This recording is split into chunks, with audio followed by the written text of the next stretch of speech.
Good morning and welcome to the Howmet Aerospace 2026 Technology and Markets Day. I'm P.T. Luther, Vice President of Investor Relations. After today's presentation by our executive leadership team, we'll take some questions. Before we begin, I'd like to remind you that today's discussion will contain forward-looking statements relating to future events and expectations. You can find factors that could cause the company's actual results to differ materially from these projections listed in today's presentation and in our most recent SEC filings. In today's presentation, references to EBITDA, operating income, EPS mean adjusted EBITDA excluding special items, adjusted operating income excluding special items, adjusted EPS excluding special items.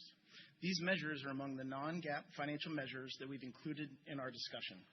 Reconciliations to the most directly comparable GAAP financial measures can be found in our most recent SEC filings. And with that, I'd like to turn the presentation over to John Plant, Executive Chairman and Chief Executive Officer. So good morning, everybody. Welcome to the Howmet Technology and Markets Day. We hope to make it interesting for you. The objectives are, I say multifold.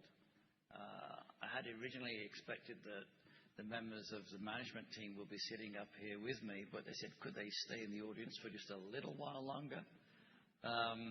Because they're not used to being the movie stars that they truly are. And hopefully you'll get some clear impression of their knowledge of the business and the confidence with which they lead each of their relative business unit segments. And hopefully you got the opportunity to talk with them last night. The next part of it is really to try to give you an outline of the business in a little bit more detail than you saw in our previous Technology Day, and also to talk to the things which have, I'll say, transpired and developed and how we've moved on since then. And then Patrick will do a sort of wind up with the financial data that he wants to show. I know many of you are thinking that we're going to sort of give you the 3-year guidance numbers, but that really isn't a paper that we're going to hand to you as you walk out of the room. That was a joke for those people who are now recording and videoing the session. And for those people who are, I think we're trying to get it webcast live, but there's a technical glitch, but they'll be keyed in hopefully shortly as we go through. And then finally, before I leave the stage and then hand across to, first of all, Merrick for the engine business, I'll talk to you a little bit about, so what are you going to see today? And what it is that I think should be exciting, and to key in the things that really for you to really major and focus on as you do the plant tour at Whitehall. And you're going to hopefully see that our latest and greatest plant is yet another generation of technology beyond that which we displayed, say, just maybe 2.5 years ago. So, and then at the end of it will be Q&A, and I'll do my best not to answer every question, because I know you really would like to hear from the other people. So let's get started and put the first slide up and just make sure that it's there. So there's nothing particularly revealing in my slides. You can say, well, have you seen this one before? And the answer is, absolutely yes. But I think that strategy for any business is one of a continuum, maybe a little bit refined here and there. But essentially, so what do? We really focus on differentiating ourselves and growing the business above the rates that we see in the marketplace. So growing above market is critical to us. We also differentiate clearly and allocate resources of engineering and capital to where we see the best potential returns. So it is not smearing of resources and smearing of money. It really is allocated to the areas of highest return and the highest areas of potential growth. And then we also underpin that with financial and operational discipline. So we're very clear. We talk about it both on a monthly basis and in particular on a quarterly basis, how we're going to do that allocation and focus and keep that operational discipline and financial discipline in place. And then finally, and also in terms of allocation, we have a clear-eyed view of the way we allocate our capital allocation strategy, and which essentially comes down to how we're going to return, all the money to our shareholders. Moving to the next slide, you are familiar with how we look at the business in terms of providing ourselves with these differentiated products tending towards lightweighting, fuel efficiency, and the themes which you'd expect for any business operating in the aerospace and land-based turbine business and defense aerospace. It's all about trying to achieve higher performance using less and less input requirements to them. And then also, as you saw in our fastener business last night, also the ability to offer reduced and improved assembly costs to the airframe manufacturers as well, and giving them also the ability to have throughput and labor efficiency, also combined with robotics, which again Wagner will talk to. And then finally, with that, also providing the option for increased safety at every point as well. Next up is the usual, end markets, where our manufacturing footprint and where do we operate. Well, essentially, everywhere in the world that's appropriate for us, again, centered in the US and Europe, but also having operations, for example, in Japan and China, and so that we're able to cover all of our customers on a global basis. Turning now to the end markets, and so what are we looking for, and how do we see them going forward? Well, first of all, commercial aerospace. The backlog numbers that we have for both wide-body and narrow-body aircraft are quite extraordinary, the highest they've ever been, and it should lead us to have, hopefully, uninterrupted growth, absent some form of geopolitical event for the next few years. And in fact, the backlogs are so great that without an increase in build that is necessary, then to order and to receive a new aircraft now, where it's a new narrow body looking into the early 2030s, or for wide bodies more like in a decade from now. And so clearly that is unsustainable, and everybody's trying to increase the build rates, and therefore the underlying volume is supportive of our revenue growth, independent of us trying to obviously, again, grow above those markets by increased share and adding content. Moving now to talk about our data center business and land-based gas turbines. And I just thought I'd put this slide in terms of trying to demonstrate that while we talk gas turbines for many different end markets, essentially it's down to the generation of electricity. And one of the fundamental drivers of quite an extraordinary growth is the build-out of these data centers. And I've put a map of the US, which seemed to be current about 3 or 4 months ago, but every 3 or 4 months that we look at it, that map changes with additional permitting and planned build-out over the next few years. And the requirement for increased power to drive those data center racks, the chips, not only for making them work, but also cooling them and driving. You can see on the top right, the requirement for that increase in power.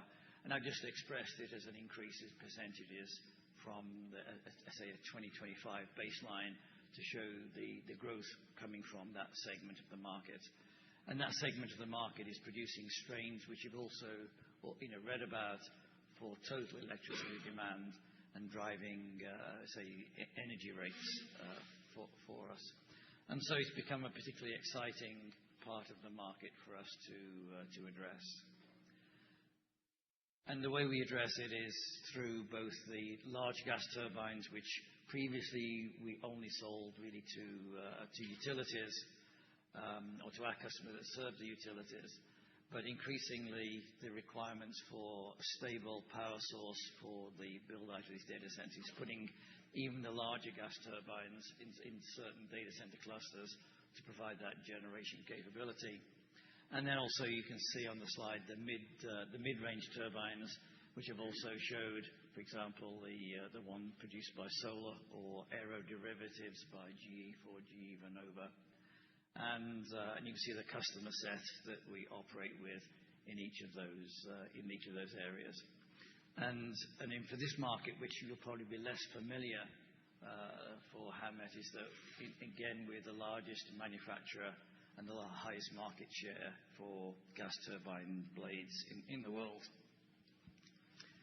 In terms of our defense markets, again, we saw, very good growth last year, some 20% plus.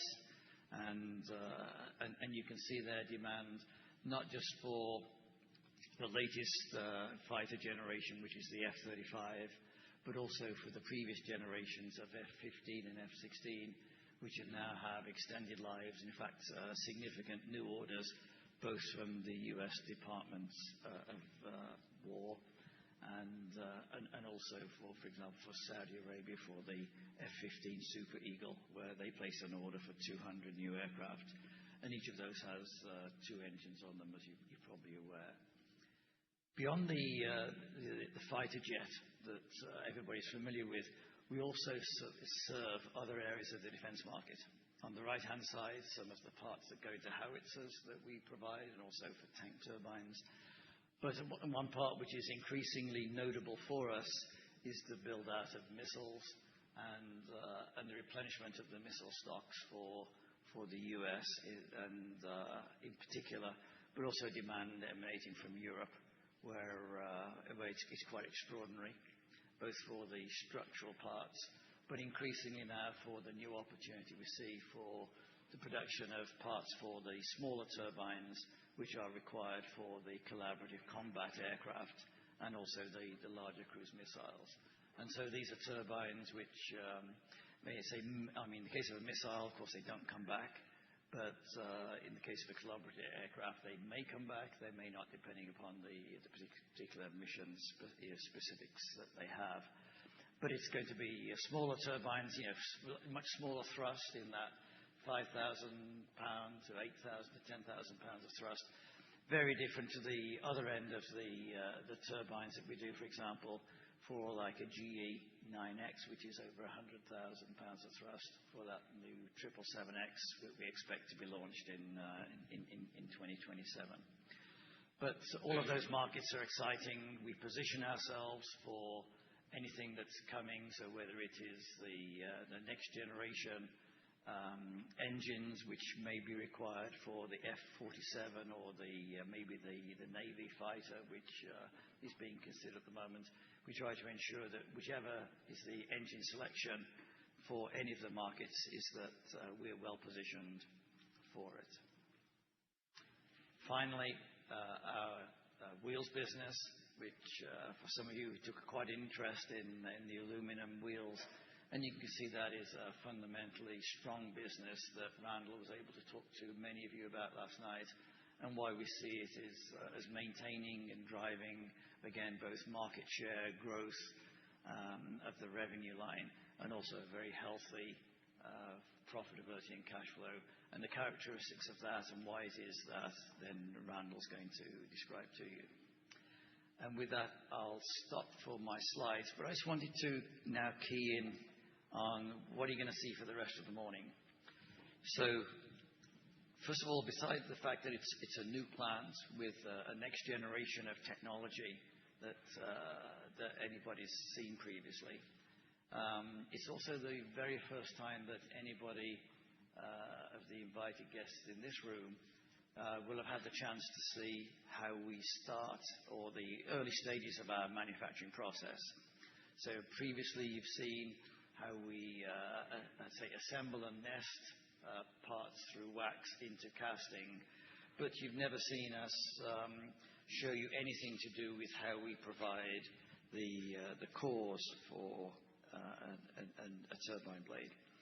And the reason why this is so important is that this is providing the passageways for air inside the turbine blades. And these are made, first of all, with proprietary technology in terms of compounding. So the chemical compositions of them is highly protected. They go through multiple manufacturing steps, from being pressed and laid to rest and then fired to produce let's say in this case, a ceramic part. But also you saw some of the ones last night which are very, very small, and providing very fine webs of passageways for air in terms of the movement of them. And when we produce one of these, what the most important thing that you'll hear about during the course of the morning is what we're calling digital thread, which is our desire to try to measure these parts at every stage of the manufacturing process. So we may pick out, 300 data points for measurement of these. We will know exactly the chemical compounding. We'll know the temperature at which they are produced, the humidity in the environment. We'll know the pressure that was in the press. We'll know exactly how they were laid on the set, which will go into a heat treatment, the controls for the heat treatment. And so we will producing, let's say, 500 data points of information about that as we produce it.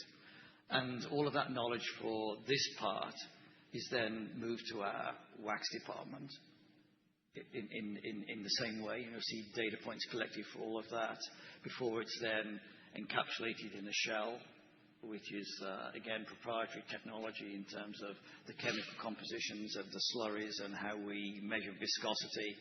And again, I'll say,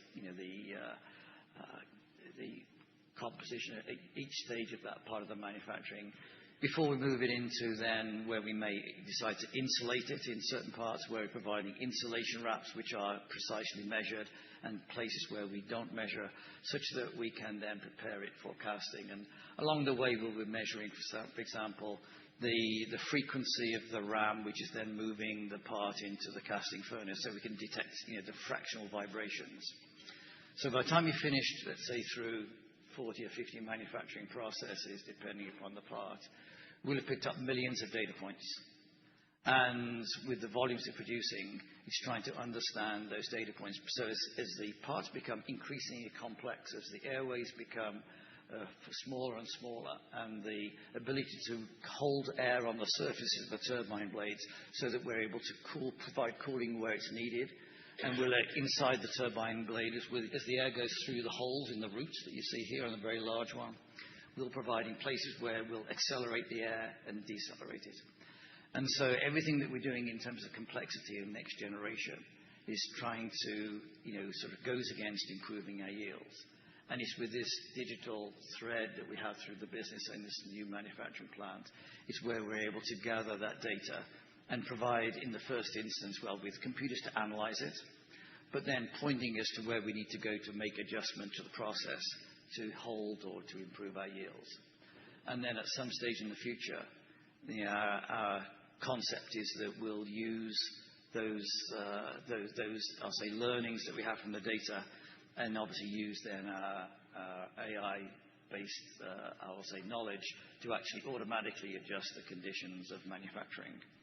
And so when we pass the air through, on a large one, you can see here, if I can just draw it to your attention, the very fine air holes that we have here to allow those air to come out, and you'll see increasing levels of complexity from big ones, which you've seen for a land-based large gas turbine, 3 to 4 feet in length, to the very smallest of blades, which are now producing, I'll say, air holes and shaped air holes, which Merrick will talk to hold the air on the surface. And they're smaller than the equivalent of 2 human hairs.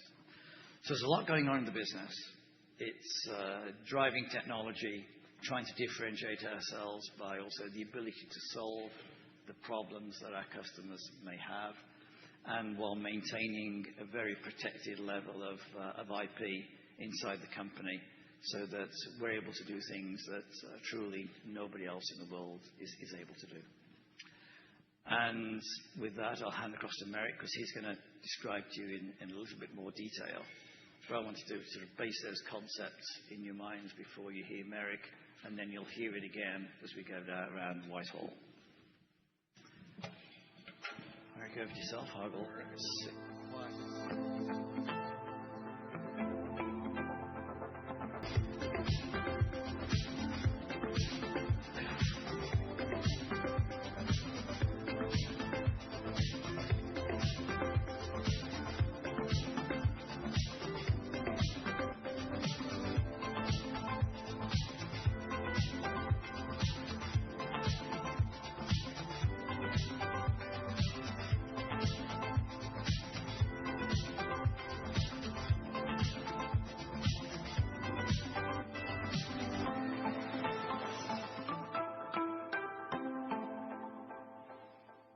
All right. Well, good morning, everybody. I'm not sure we're going to need the tour now, John, after that explanation. I mean, yeah. Well, listen, I think we've got a very exciting day planned for you today. For those that are going to be visiting us for the first time, we're going to be showing you elements of our business that, frankly, we don't show very often. And if you have had the chance to visit us, then I promise you it's not going to be the same old tour. Because as John mentioned, we're going to get to take you to the beginning where it all starts for us. And that's with our core manufacturing that we just completed an expansion up in Whitehall. So we're very excited to get you up there. I know the team's very excited to get you up there. They don't get to show off very often, so it should be fun. So look, anytime I get to talk about my business, I always have to start by saying, I think we have something very, very special with the engines business. And for a lot of reasons, and we're going to talk about many of them today. But it starts with us helping our customers win in the marketplace. And I think that battlefront continues to be helping them increase fuel efficiency, reduce emissions, and ultimately improve time on wing. And the turbine section of the engine is where those elements are either enabled or constrained. And so if you're going to increase fuel efficiency, you need hotter temperatures. And if you need hotter temperatures, then you need better materials and more complex cooling schemes. And in order for that to happen, you need more advanced manufacturing systems and processes. That's the cascade that we operate in today. And it's helping our customers solve those elements that I think help them win in the marketplace. And that typically culminates in us supplying strong, lightweight investment castings with complex serpentine passages and coatings. And those parts have to withstand the harshest environments known to man. And so let's talk about that for a second, because I think it's important. So I'm guessing that most of you probably flew here yesterday. And while you may not know the technical aspects of flight, I'm pretty sure you've probably memorized every movement, sound, feeling that happens during that process, right? So let's talk about it, because I think it's important as it relates to the engine. And so if you look at that diagram for a second, and if you can think about taxiing out to the runway, right? Those engines are in a low thrust mode at that point. Temperatures are probably 800 to 1,000 degrees, so pretty stable environment. Pilot pulls out on the runway, he begins to rev up those engines. You begin to feel those vibrations. He releases the brake, and you start rolling down the runway, right? So there's a lot of things happening inside that engine at that point. Air is being sucked in through the fan blades. The majority of that air will bypass the core and be pushed out for propulsion. And then the remaining air will be sucked into the core, and as it is, will be compressed and squeezed. Temperatures will rise, pressures will rise. And then it'll go through the combustion chamber. Fuel will get mixed in. There'll be a controlled explosion, and that airstream will get pushed through the turbine section, which turns the shaft, which turns the fan blade, right? The remaining air is pushed through the remaining stages of the turbine out the back for additional thrust. All that's happening while you're picking up speed going down the runway in a very simplistic model, right? Now, there's a point on the runway that pilots refer to as the V1 point, or the point of no return. Once that plane crosses that point, those pilots in that plane are going to take off no matter what. So that plane crosses that point, you feel the nose of the plane lift off the runway, eventually the wheels. You can feel those G-forces kind of push you back in your seat, right? At that point, those engines are operating their hardest. They're at maximum thrust or takeoff power. And it's also at that point that our blades and vanes in that red section have to survive in an environment that would instantly destroy just about any other man-made object.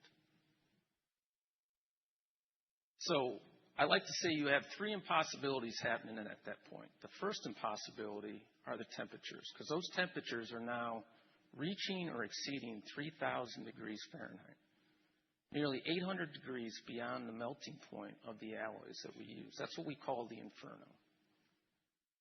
The second impossibility is that now those blades are rotating at probably 12 to 15,000 RPMs, putting significant force on the integrity of those blades. That's what we call the stretch. Because a blade that at rest would only weigh a few ounces now weighs the equivalence of a fully loaded semi-tractor trailer.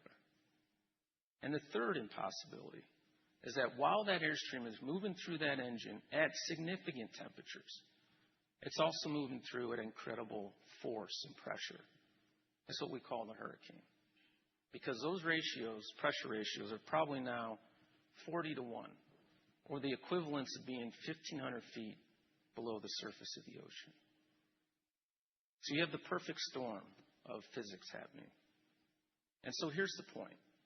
Our parts have to withstand incredibly harsh conditions. And what we do is hard and complex and requires multiple layers of technology to make it all happen. But it's also those parts that ultimately determine the capability, the efficiency, the durability, and I would argue the economics of that engine. So to be successful, we have to not only provide parts, we have to provide a system that allows our OEM customers to open up their operating envelope and ultimately get everyone home safely. And I can promise you that's something that we never take for granted. And I can also promise you that it's something that very, very few can replicate. So how do we make the impossible possible, or what I call routine, on a daily basis? And for me, it always comes down to three things. How we manage airflow, what it takes to manage airflow, in terms of the materials we use, our core technology, our material sciences, all that. Scale and producibility, which means we often talk about the theory of one, which is that it's easier to make one or a handful of our parts, but to do it at the scale, yields, and volumes that we do it at, I don't think there's anybody that can compete with us.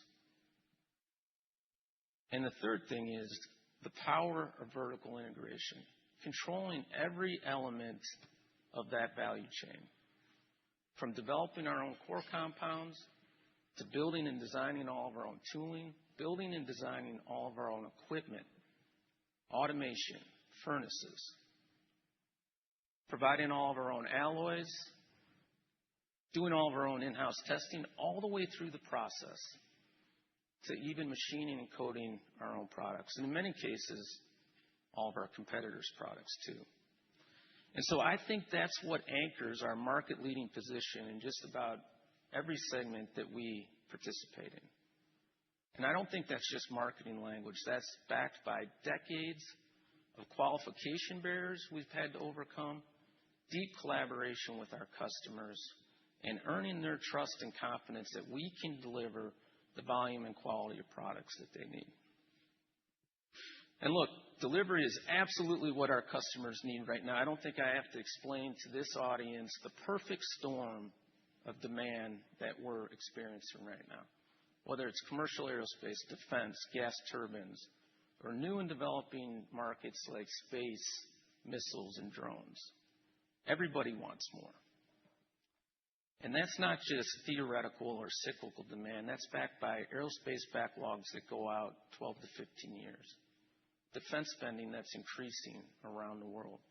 And electrification demand that, frankly, we've never seen before, driven by an aging grid that needs to modernize and expand, and significant demand that we're seeing from data center and AI build-outs around the world. So the question I often get is, can we scale to meet that demand? And my answer is always yes, and we're already doing it.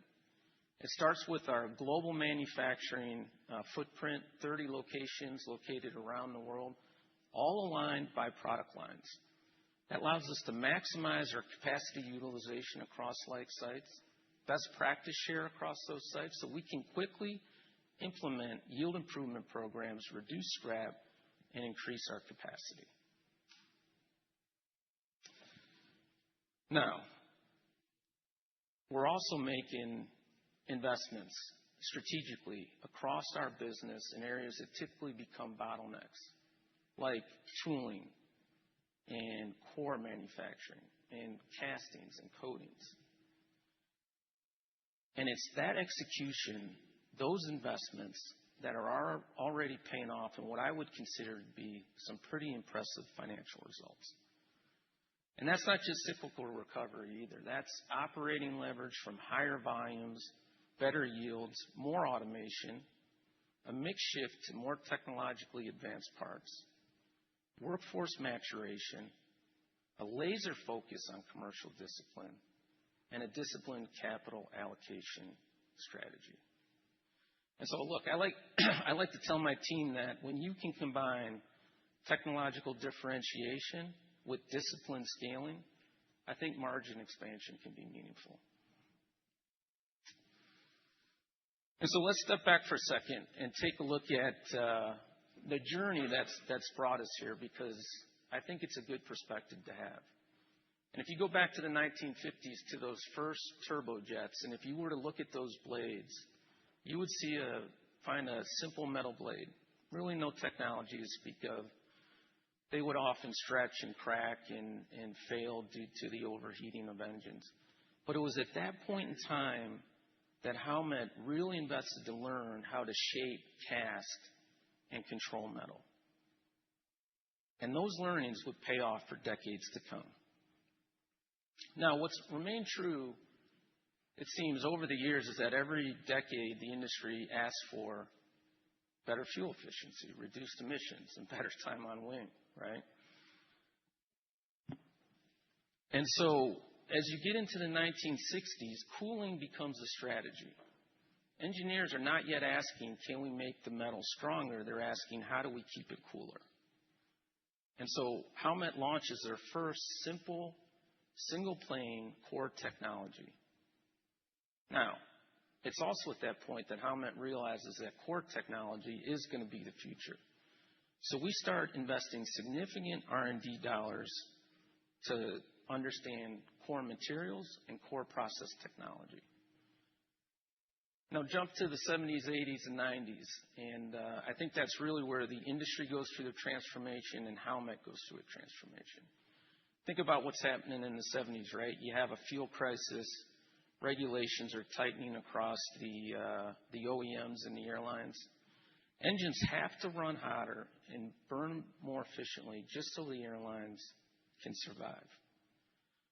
So engineers start tuning alloys at an atomic level. It starts with the progression from equiaxed to directionally solidified, where engineers realize if they can align grains in perfect linear columns, they can create a path where thermal stress will pass through that blade, no transverse boundaries, increasing the life and allowing operating temperatures to increase a couple hundred degrees. Now, the inflection point comes when engineers realize they can grow a blade from a single grain, a single crystal. No internal boundaries, no weak points. Again, life of the blade increases, operating temperatures increase a few hundred degrees. Now, it's at this point that Howmet not only learns how to grow single crystal blades, but to do it with an orientation that the OEMs need to match the centrifugal force of the blades. And not only that, but to do it at scale, yields, and volumes that make it economically feasible. This is where Howmet's moat really starts to get deep and wide. On top of that, our core technology is advancing rapidly. We're now launching multi-wall, complex serpentine core technology. And if you think about it, engine OEMs, to certify an engine, it now spans years to get done. So they have to lock in on suppliers they can trust to meet their requirements. Switching costs become operationally dangerous at this point. So as you get into the 2000s, it's not just new metals that are going to allow OEMs to climb the heat ladder. They need a system of single crystal structures, complex cooling schemes, and thermal barrier coatings. Howmet is the only supplier that can provide all three. And so I really think at this point, we're not so much competing on price as we are who the OEM trusts not to fail. And for Howmet, we don't simply win by selling more parts. We win by being harder to replace. And so we invest significant engineering resources into just about every development program. In fact, we're going to launch more NPI programs this year than we probably ever have in our existence. And we always have an eye towards the future. So whether that's the RISE, a ducted version, or the new 6th generation fighters, our engineers are working on the platforms and solutions of the future today. And so look, if you're going to be harder to replace, and you have to constantly be pushing the limits, redefining the boundaries on what was once thought to be impossible. And that's what today is all about, and what we're going to try to show you this afternoon. The next frontier in core casting and coating technology, and how we leverage those to not only resist heat, but control it. And look, it starts with our 3D multi-wall fine feature core technology, enabled through additive manufacturing techniques. We're going to show you that this afternoon. In addition to our cast-in film cooling technology, where we can cast in film cooling holes on locations of the blade previously unreachable by OEMs' laser drilling and EDM techniques. And not only can we cast in those film cooling holes in strategic locations, as John mentioned, we can shape the exit holes, maximizing film cooling across the surface of that blade. More importantly, directing that film cooling exactly where the OEMs need it. We can apply complex multi-layer coatings with deep IP on how we coat the internal and external surfaces of those blades. We'll show you our latest advancements and investments this afternoon. Now, none of this would be possible without disciplined process control that requires near precision in maintaining core dimensional stability. And so what that means is how well we can balance that core through multiple operations, wax, shell, cast, post-cast, where just microns of movement result in failure and significant scrap rates that we can't afford and our customers can't afford. And we're on our 3rd generation of core distortion technology, limiting core distortion, which we feel gives us a significant competitive advantage over our competition. We'll talk more about that this afternoon. And so look, John talked about the 2D digital thread. That process control, that disciplined process control, that precision is driven by 70+ years of failing fast and decades of capturing data across every major operation. And now with that digital thread technology, as John mentioned, not only can we can capture literally hundreds more key input variables. And with that deep data warehouse, we can now apply data analytics, machine learning, and AI to improve yields, improve velocity through our operations, and ultimately provide better supply to our customers. So look, I truly believe you cannot control or improve yield through inspection. It has to be through data. Because if you're waiting until CT to determine if that part is good or bad, not only do you lose the value of the part, you lose the capacity with it. So we follow a simple process. You measure early, you measure continuously, and you correlate everything. That simply would not be effective if it wasn't for our 2D digital thread technology. We're going to show you real-world use cases of how we use that daily this afternoon. And so, look, I can't emphasize enough that the fabric of our success is our vertical integration, controlling every element of that value chain. Because our process knowledge compounds itself across each operation. And having that vertical control allows us to address variation in the process with clock speed. And that speed of iteration equals speed to market. And look, when part of your differentiated technology is your process, are your factories, having that vertical integration helps protect the moat. And so that's why we develop all of our own core compounds. We build all of our own equipment, all of our own tooling, much different than our competition. And while they may have levels of vertical integration, nobody has the end-to-end control of their process like Howmet does, which is why we're probably coding a lot of their products too. And so look, what we're going to show you this afternoon is really focused on our airfoil segment and products. But know that we've transferred all of our process control, our technology, even our most advanced 3D core technology to our IGT customers and products. Now, those products bring new challenges and complexities because you're now measuring parts in terms of feet instead of inches. And you still have to maintain that same disciplined core dimensional stability, that precision across very large parts, and that is not easy to do. The good news is that we're able to leverage our global manufacturing footprint, so we've got dedicated locations and assets focused on this product line, not to compete with our airfoils capacity, outside of some of our mid-level turbine and aeroderivative products. And that's a necessity today, given the increased demand that we're seeing from that segment, coupled with the fact that our market-leading share position continues to grow. So you've heard John talk about how we're positioning ourselves to grow and expand in that market in what we believe to be a long market cycle driven by electrification. And so look, we're clearly in the middle of a super cycle of growth, and that growth has a ferocious appetite for capital. And you've heard John talk about the fact that Howmet's going to have to increase our capital spend over the next couple of years. A lot of those funds are directed at my business.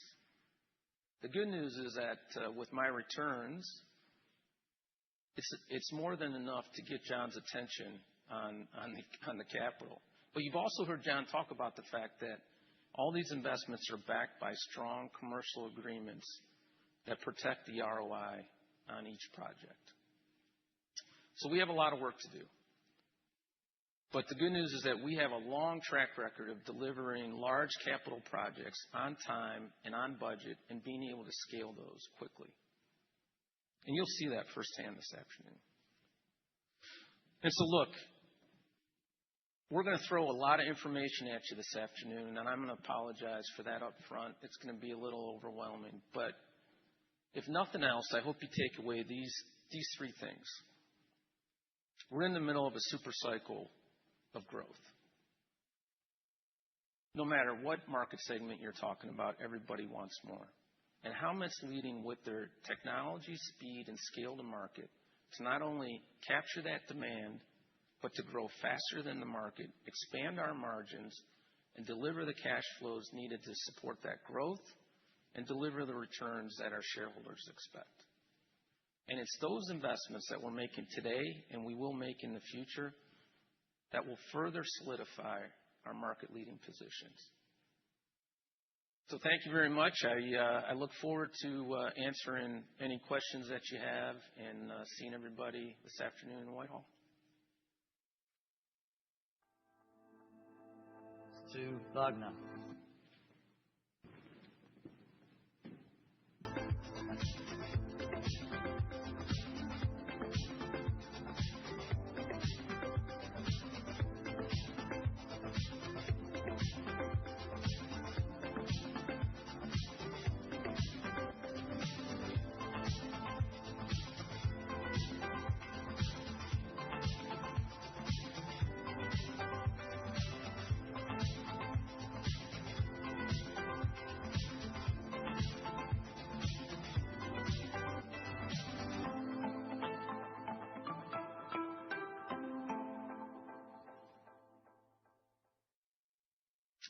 Morning, everybody. Tough act to follow. So I want your attention for the next 20 minutes or so to get focused on our fastener business. I'd like to start by saying that you follow Howmet and you know that in the last 2 to 3 years, we've made some remarkable progress in the fastener business. We've been posting sequential improvements of revenue, EBITDA, free cash flow. We also enjoy a position of leadership in the markets we operate, both aerospace and industrial. I didn't come here to talk about the past. I'd like your attention for the next 20 minutes or so to talk about the future and how we intend to continue to build upon the foundation we built in the last 2 or 3 years, continue to expand our margins, penetrate markets, grow above market conditions. So perhaps at the end of my presentation, you share the same confidence that I have that our best days are ahead of us. So please give me your full attention for the next 15 minutes or so. Okay, an overview of the business. So we are nose to tail in every commercial airframe in the market, as well as engines in the aerospace side. We also have solutions for industrial markets that benefit from the types of products we make, particularly commercial transportation and renewable energy. Our products deliver superior performance to our customers by delivering solutions that are needed these days, such as lightweight materials, single-sided applications, as well as composite airframes, dissipation of lightning strikes, just to name a few. On the industrial side, our products have remarkable solutions to manufacturing problems, such as welded assemblies being replaced by fasteners, as well as products that are friendly to be installed in situations like solar farms and wind farms. This chart is very important because it's a unique advantage of Howmet fasteners. There's no other manufacturer of fasteners in the world that has a truly global footprint. We are present in every region of the world, which allows us to offer solutions of onshore, offshore manufacturing, as well as best cost country. In addition to that, it enables the growth of our distribution business, which I'm sure you've seen has been growing rapidly. Peeling the onion a little bit more, our aerospace business is about 80% of our revenue, and we have the broadest portfolio of products and customers, and we offer all types of fastening solutions that are needed by this industry, starting from traditional threaded fasteners, both internally threaded and externally threaded, and non-threaded products such as blind products, pin and collars, all the way to sophisticated latch systems. On the non-aerospace business, we benefit from similar technologies developed for the aerospace customers, delivering value to commercial transportation, particularly replacing welds. On the renewable energy, these products are typically installed in harsh environments such as wind farms and solar farms. These products need to be easy to install and not require maintenance throughout their lives, and that's exactly what our products do. For that reason, we enjoy a position of leadership on both markets, both industrial and aerospace. Also like to highlight, there is a significant portion of our revenue that is protected or under intellectual property. On the aerospace side, about 30%, and on the industrial side, about 40% of what we make has intellectual property of Howmet. This is the most important chart I have. At this point, I would like your full attention because this business is a mature business, but has several themes of growth that we believe are going to continue to drive our growth above market rates. I'll expand on each of them. Starting with innovation, delivering value to our customers based upon their current needs. I'll have a couple of additional slides on this, but it's basically lightweight materials, composite applications, single-sided applications, and automation. Capacity and capability, mostly driven by supply chain constraints, where Howmet, partially driven by the global footprint and our ability to invest, we are constantly looking for additional capabilities and looking for additional qualifications. Market penetration, there's twofold there.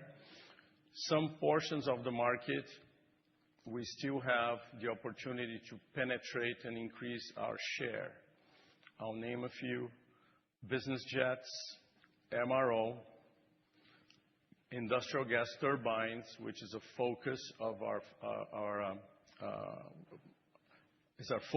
business at the moment. I would like to pause just to talk about distribution for a minute, which is within the markets we're penetrating. In the last 5 years, our business has grown from approximately $50 million to $300 million in distribution services. We intend to continue to grow that distribution business, driven by our portfolio, driven by our global footprint, and driven by our technology. Finally, inorganic. The fastener industry, there's a level of fragmentation in this industry that allows for additional inorganic activity. I'll expand more in the coming slides. I'm sure you know we recently announced 2 acquisitions. These acquisitions are aimed to expand our portfolio, add certain capabilities, and penetrate the markets I described earlier.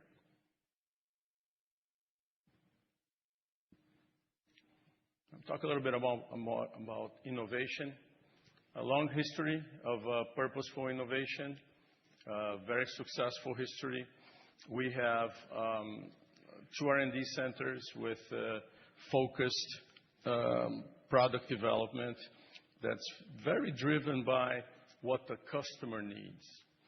These days, composites are growing. Key platforms such as 787, 777, and even A350 are using composites, and these require better solutions for productivity, for rate increase. Ease of installation, single-sided applications, which I'll expand in a minute.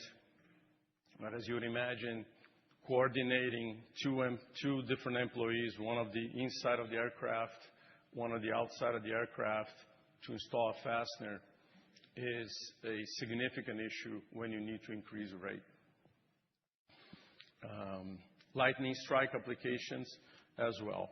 Well, what that does, as you can see, we compared to our main competitors, our number of patents is significantly superior as well as number of trademarks.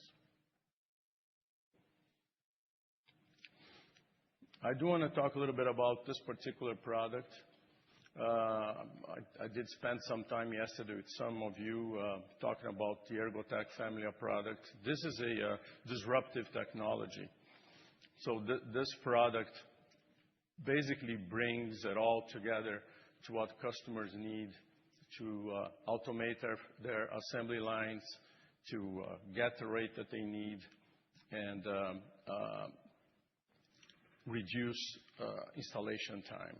So this product is, again, single-sided, so you only need one person or a robot on the outside of the aircraft, and that replaces the coordination of two individuals.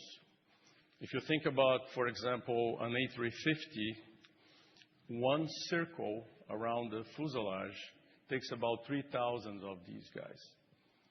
There's several circles of that in the aircraft. So imagine cutting the labor needs in half.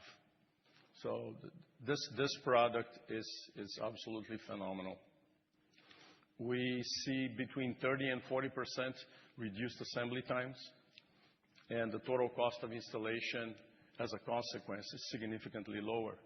But more importantly, enables rate increases, which are needed. Now we have a whole host of Ergotech solutions for metallic applications and non-metallic applications, such as composites.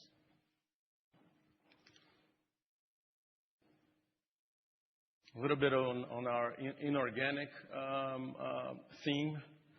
So I'm sure you've heard or seen the announcements.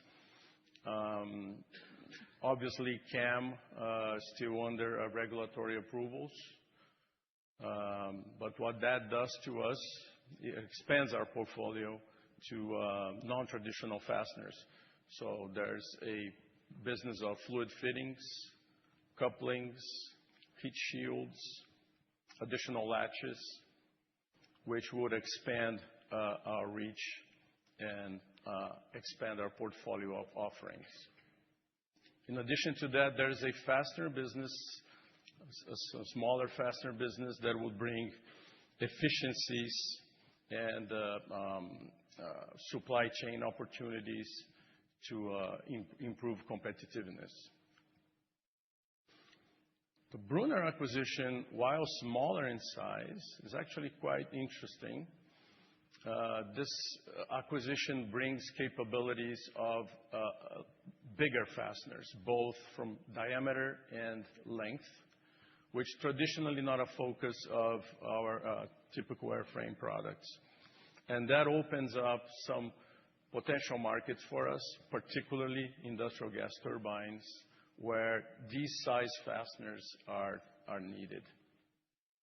In addition to that, Brunner has a remarkable asset base, quite impressive, and that brings additional capacity almost immediately for our current business.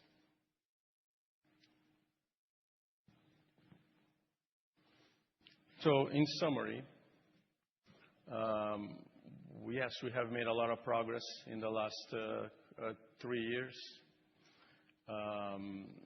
We are confident that these 5 themes of growth that I've expanded a while back, again, innovation, capabilities, market share penetration, distribution business, and inorganic, will continue to drive Howmet to achieve growth above markets.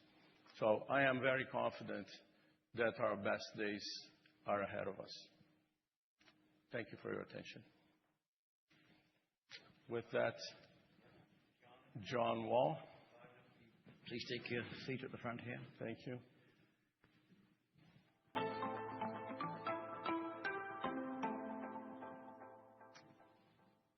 Good morning and welcome to the engineered structure segment of this morning's presentations. It was great meeting many of you last night and going through some of our products and going through some of these details. Today we'll take a bit of time to add a bit more color and more depth to not only what it is we do in the structures group, but how we do it.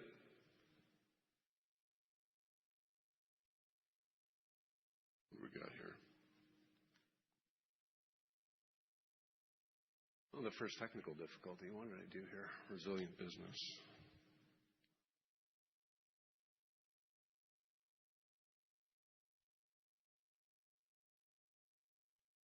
Here we go. Yeah, got it. All right. Well, with that, we'll begin with our journey because I think it's important to talk about how we've achieved what we've achieved in the last couple of years. And it really started with business rationalization. Here we look to shed some of our businesses that weren't well aligned with our core capabilities. We also looked in cases to optimize our footprint where we had redundancy.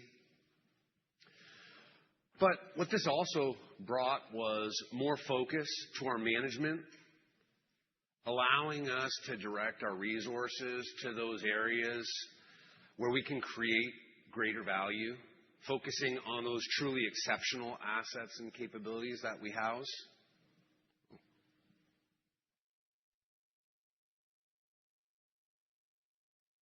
And as we step from, as we step from the business rationalization, we move into product mix. And where business rationalization is done with a cleaver, product mix we start to look at with a scalpel. And here we start to look for those parts we've accumulated over time that were either highly commoditized, differentiated only with price, or those products that just never proved to be a good fit for our processes and capabilities. And as we exit those, we begin to focus on what it is that we do well. And with that, we can then really start to leverage and work into operational excellence, driving in our business, of course, yield, level loading the production through our factories. This in turn brings labor productivity, lower indirect spends, and last on the page, but certainly not least, is our margin management. You heard commercial discipline spoken earlier, and this is where we really start to focus ourselves to those differentiated products, but also we have that discipline where we're looking at each business unit and each product family inside that business unit to determine where it is that we may not be meeting our expectations or the expectations of our shareholders. From there, we start to look at the asset base and capabilities we have, a truly unique and differentiated set of assets, exceptional in cases. Here, we really look at the four segments of our business unit, starting with the titanium products.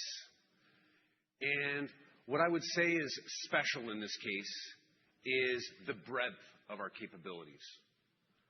We're able to offer all levels of conversion and surfaces that only a small handful in North America would be able to. In our forgings business, this is where we have the famous monuments, the 50,000-ton press, to name one, but supported by many others. These are truly assets the industry depends on, assets that are of national interest based on the programs they support. And as you step across and you look at extrusions, machinings, and assembly, these are often sectors of the market that are considered more commoditized, highly competitive. Even here, we found ways to differentiate ourselves in three things: the size in which we operate, larger cross-sections in extrusions, greater machining envelopes. We also favor hard metal. And last, we really look to do products that are geometrically challenging, technically difficult, like some of the products that you saw last night in our display. This creates barriers to entry that other sectors of this market may not have. Then, as we start to move forward, we see this cohesive strategy form that aligns closely to the market needs. And this has been mentioned, the need for lighter, more fuel-efficient aircrafts, fighter jets with ever-increasing performance needs, in turn requiring product geometries and complexity that have not been met in past generations. And our heavy capabilities in titanium lend themselves in favor of this market, a market where wide body has a composite fuselage and wing, where we see that in future aircrafts. We take those key drivers, those exceptional and extraordinary assets, and we begin to convert it into products that enter the market at several different tiers, all the way from highly controlled titanium. We have our formed products, near-net shapes that allow us to take weight out of traditional manufacturing processes in closed-die forgings and extrusions, and then those final machine products and assemblies.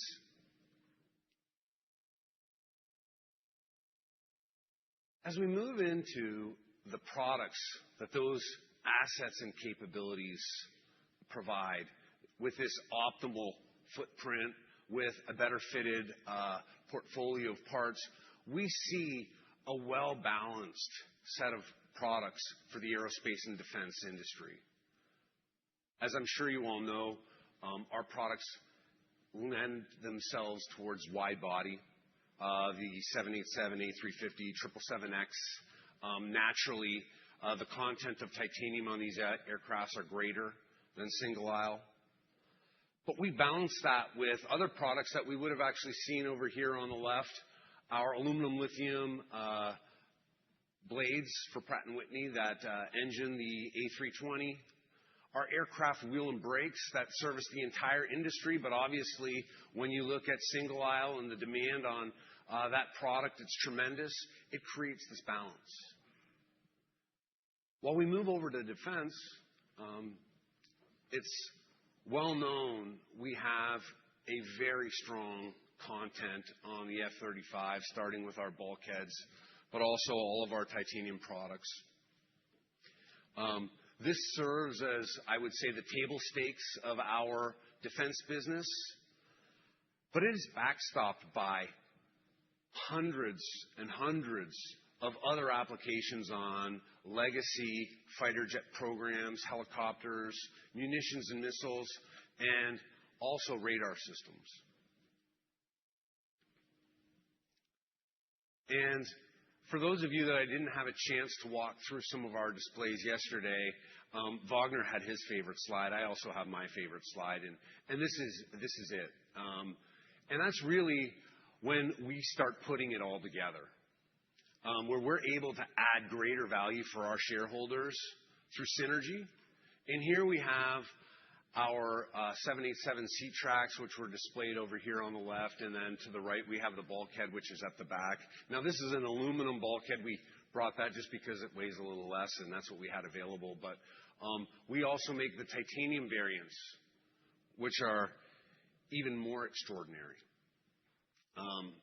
In the case of the 787 seat tracks, what appears to be a relatively straightforward machine component, that's only one segment of a 35-foot part, that we have all of the value add, all the way from melt to billet to extrusion to weld to machine to assembly, and we kit that and deliver it to our customers on time, every time, around the world.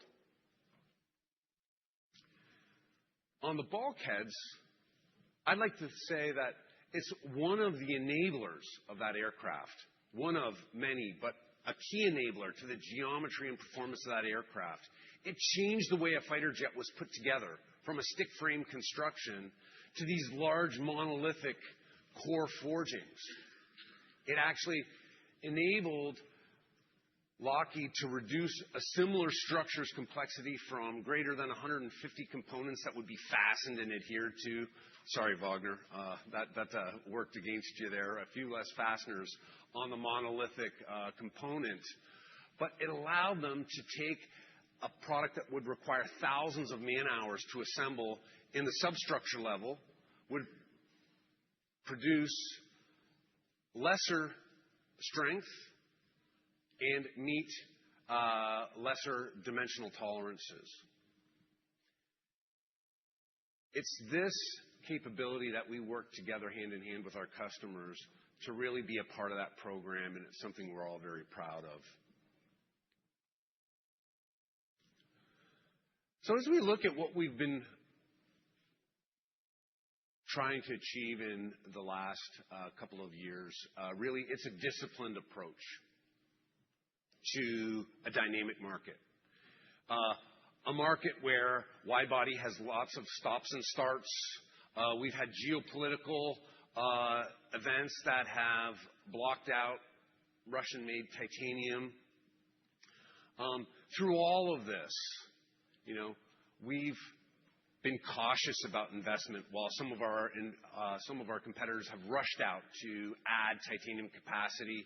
We've been more inwardly focused, staying commercially disciplined. But as you look at the backdrop, we're ready and well positioned for that wide-body ramp that is going to be upon us. We have this strong content on the F-35. We see the green shoots of a lot of the new programs.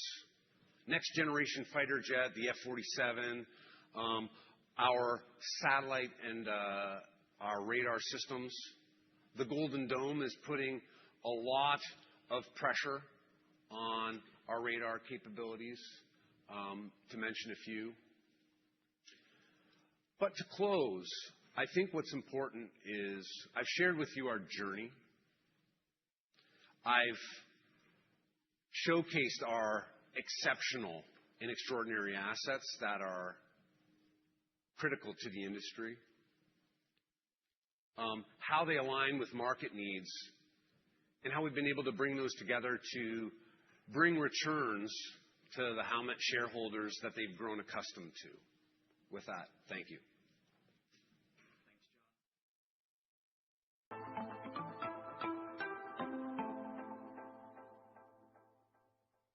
All right, good morning, everybody. That's a fantastic video. I'm Randall Sheps. I'm going to give you an introduction to the forged wheel business, a business that's I've had the privilege to run for the last 6 years. So what we do in forged wheels, as the name would suggest, we supply forged aluminum wheels into the global heavy truck, bus, and trailer market under the Alcoa Wheels brand name. So you've seen the financials of this business. Their financials are quite strong, and this is a business that you'll notice as we go through, it's got some common threads with the other parts of Howmet that you've heard about today, sort of alloy expertise, metal processing, coatings, and surface treatments. So you'll see as we go through this presentation that this business is really quite unlike some traditional truck parts business that you might be familiar with or that you might have run across. So the Howmet Advantage really falls into there are four main pillars to the Howmet Advantage, and these all work together to create quite a powerful moat around this business. So the first advantage is we are the #1 global truck wheel brand in the world. We're instantly recognizable within the trucking industry. Everyone knows what an Alcoa wheel is. In fact, you'll run across fleet operators who will refer to the wheels on their trucks as Alcoas, not as aluminum wheels, but as Alcoas.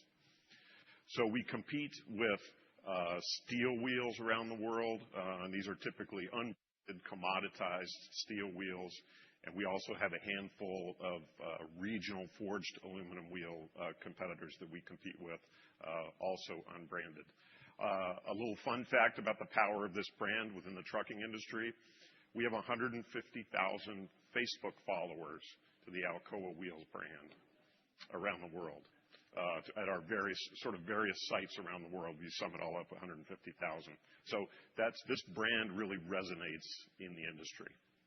So the second point here is we have full design control over our product. So we control our destiny, from the alloy, through the forging, through the machining, through the surface treatment. We control how that technology rolls out. We control where it goes in the world. And what that does for us is it allows us to limit complexity. So we can rationalize SKUs and make the same part in 3 different flow paths around the world, which unlocks economies of scale in this business. So the third is precision assets. So I've got an asset, really an enviable asset base of production equipment around the world. And what these assets allow is I produce at single-digit part per million quality levels, so single-digit PPM. And just for reference, in the industry that we're in, 50 PPM is generally deemed acceptable and good enough. So I operate at single-digit PPMs, which is a point below a 0.001% defect rate. And that's part of our brand promise. If you go back to element 1 here, part of our brand promise is quality and durability. So we deliver on that through single-digit PPM. And then finally, scale. I'm 4 times the size of the next largest competitor in the forged wheel business, and that unlocks all kinds of opportunities for automation, allow me to invest in automation, which I'm just noticing watching this video, there were no humans in that video. So that's a little bit of a preview of what I'll tell you in a couple minutes about automation. So heavy investment in automation and vertical integration. So an example of how vertical integration helps me, when we take a forging and machine it into a wheel, generate a lot of machine chips, aluminum machine chips come off in that forging process. So because I have the scale to afford to build my own cast house, I can take those chips as they come off the machining centers. They go right back into my cast house. I can cast those into new forging billet really almost immediately.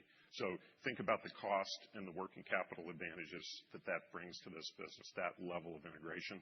None of my smaller competitors can touch that. You can't afford that level of investment when you're small.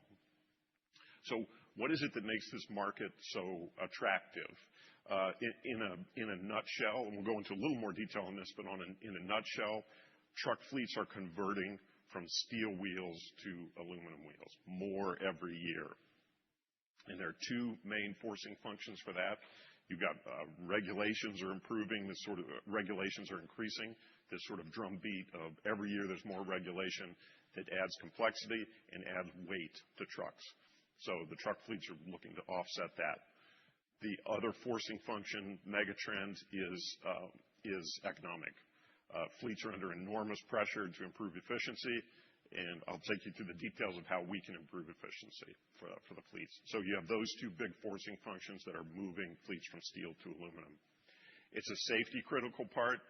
We love that because a fleet is not going to take a risk on an unbranded, unproven, untested product with no reputation. They're just not going to do that to save money. So that helps us. It's a very large addressable market. About 75%, depending on the region that you're in, around 75% of all the freight moves on trucks. Obviously, wheels are an important part of how those trucks operate. So 18 million truck wheels are sold every year in the markets that we target. About 30% of those are forged aluminum today, and we make most of those. The other 70% are these commoditized, unbranded steel wheels. So that is our mission in forged wheels, is to take that 70% remaining steel wheels and convert those to aluminum. And that's what we work on. That's what we work on every day. So 70% of that market is open and untapped. And the really exciting thing about this is that 70% moves down every year. So we're making progress around the world, region by region, and moving that steel percentage down because of these megatrends. So we really are well positioned to win. We've got this number one brand. We've got strong financials, as you've seen, and we got the asset base to win. So a little bit about the regions. It's just at very high level. The regions are the market dynamics in these different regions are a little bit different, but you'll see there's a common theme on here, which is that we are number one in all these regions. So North America is our most mature market. The aluminum adoption is quite high, but our product is also well understood by fleets. So growth in North America will come from us enriching mix with some of our proprietary surface treatments, and also the growth of new energy vehicles, which will allow us to drive additional volume in North America. Europe's very exciting for us now. You see that we have strong share. We have 90% share of the aluminum market in Europe. But that's not even the best part about the European market. The best part is that adoption is only 30% in Europe. So you think about, we have a 70% runway in the European market to convert to steel. It moves forward every year. That 70% gets lower and lower every year thanks to our efforts. Europe is also a huge taker of some of our premium surface products. So Europe is a very exciting market for us. And then other regions, and this is Brazil and Australia and Japan, a lot of runway for growth, and premium surface treatments there as well. So there's a very large untapped market in those other regions. I want to add one point here, maybe somewhat unique to this business. Aluminum prices have been very volatile. I had a lot of questions last night about aluminum prices, a lot of questions about tariffs. What we do, and a testament to the commercial power that we have in this business, we've got agreements in place with all of our customers. We pass all that through. So aluminum goes up, aluminum goes down, we pass that through. Tariffs, same story, we pass that through. So that takes the noise, that takes that aluminum and the tariff noise out of our business, out of our results. So a little bit more about the megatrends, the regulatory megatrend. You got this constant drumbeat of not every year, but this constant drumbeat of new regulations that are adding complexity and, more importantly, adding weight to trucks. So you have fleets' strong desire to offset that weight and make the trucks lighter so they can haul more. We, in fact, have a new regulation that's coming on January 1 of 2027, a new emissions regulation. So another example, that's going to add complexity. It'll add weight to the trucks. So it just increases that desire by the fleets to pull weight out of the trucks. And then the second is economic. Running a fleet is a challenging business. They are getting pushed all the time by inflation. They give insurance rates, labor rates, fuel costs. They're constantly battling inflation. And what we can do when we come with a lightweight solution for their wheels, we can save them money. So we always get an audience when we come in and say, "Hey, we can save you money," because they're fighting these elements of inflation. So the really exciting part about this segment is the chart on the far right here, and that's the adoption of aluminum around the world. So this year, we're going to be right around 30% adoption globally in the markets that we target. But look at where we've come from. So 16 years ago was single digit. So it just continues to march upward. That's driven by these two forcing functions that we talked about, regulations and economics. And you can see a little bit different profile. The white in these round charts, that's the untapped opportunity. That's the steel wheels that we're going after to convert. So what is it that the fleets really need? We talked about fleets, running a fleet being a challenging business.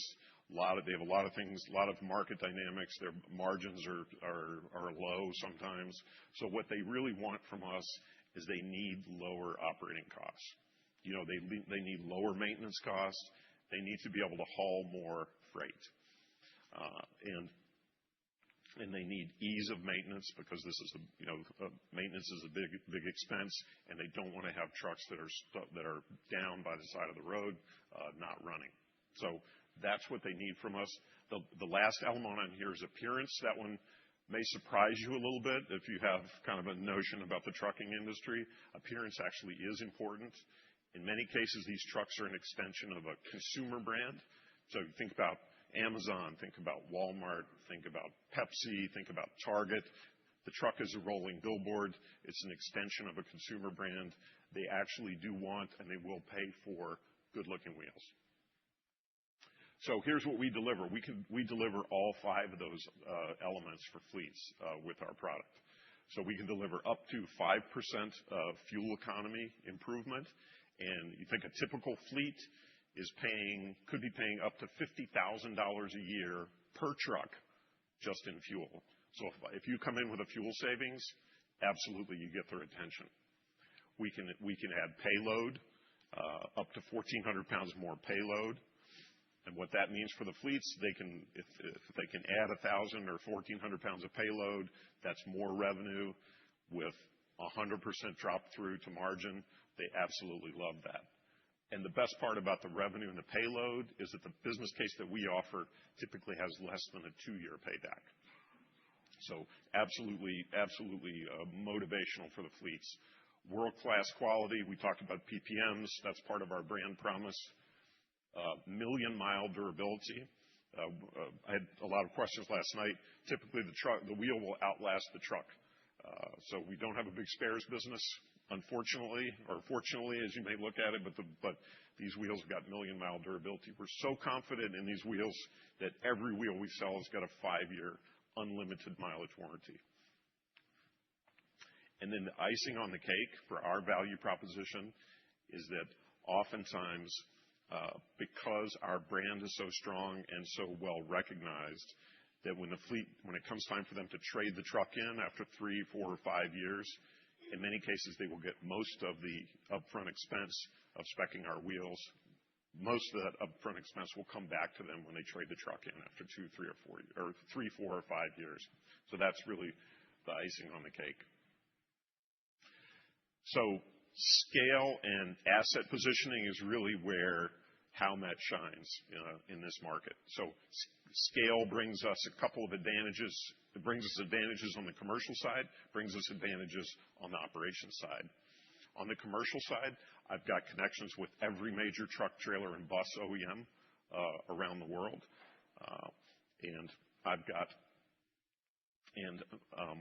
We talked about fleets being very important to us.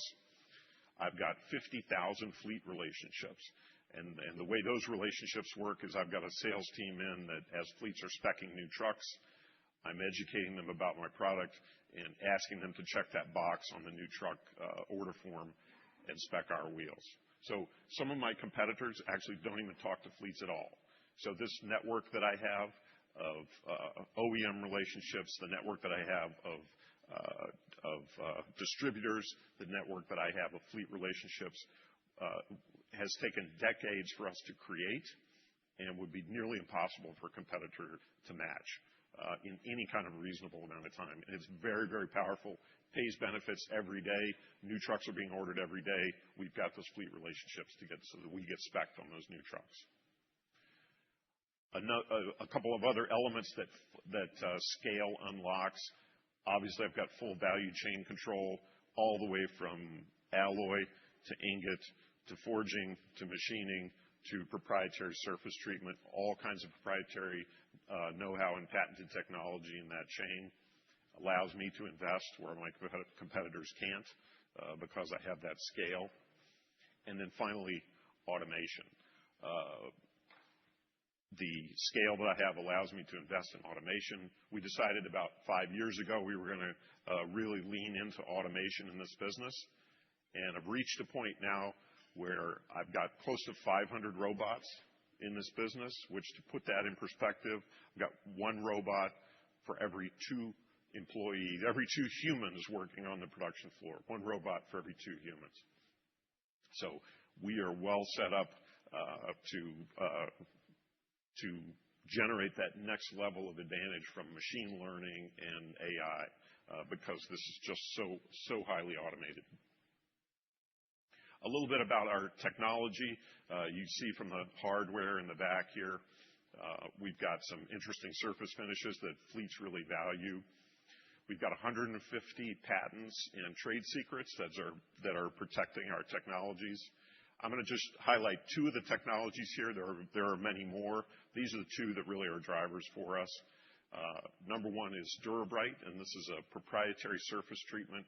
And what it does is it locks in that shiny image of a new wheel and then maintains it for the life of the wheel. So the wheel looks shiny coming out of the factory. 5 years later, still looks shiny. The fleet doesn't have to maintain it other than run it through a truck wash, and it maintains that great look, and it's also corrosion resistant. This is a very high value product for us. Fleets love it, especially in Europe, and this is a nice upsell for us. The second element here is it's really a suite of technologies, the foundation of it being our MagnaForce alloy, which is a patented alloy that we developed specifically for truck wheels. Our competitors don't have access to this. And when we combine it with our design know-how and our process know-how, we can create a wheel that's 17% lighter than anyone else can. We're the only ones that have this alloy. Competitors don't have it. So just to sum up, we've got a fantastic business. You've seen the margins. You've seen the working capital profile, well-positioned with a nice moat around it in an attractive and growing segment. The number one brand in the world, nobody can even touch it. Instantly recognizable within the trucking industry. We've got full design control, which allows us to manage complexity, keep the SKU count down so we can get those economies of scale. Fantastic assets, vertically integrated, so we control every step with those proprietary processes. And then finally, this scale of being 4x our competitors, which unlocks all kinds of opportunities around automation. So there's a tremendous amount of pride in this product. I hope you can feel it, and I really enjoyed taking everybody's questions last night. I love to talk about truck wheels. Tremendous amount of pride in this product. So what I would invite you to do is the next time you're stopped in traffic next to a big rig, take a glance over at the wheels on that truck and take a look for that logo. And then think about Alcoa wheels when you see it. So thank you. Almost had to pull Randall off the stage, otherwise he'd be talking about wheels for Yes. 2 hours. Yes. You probably gathered by that. Patrick?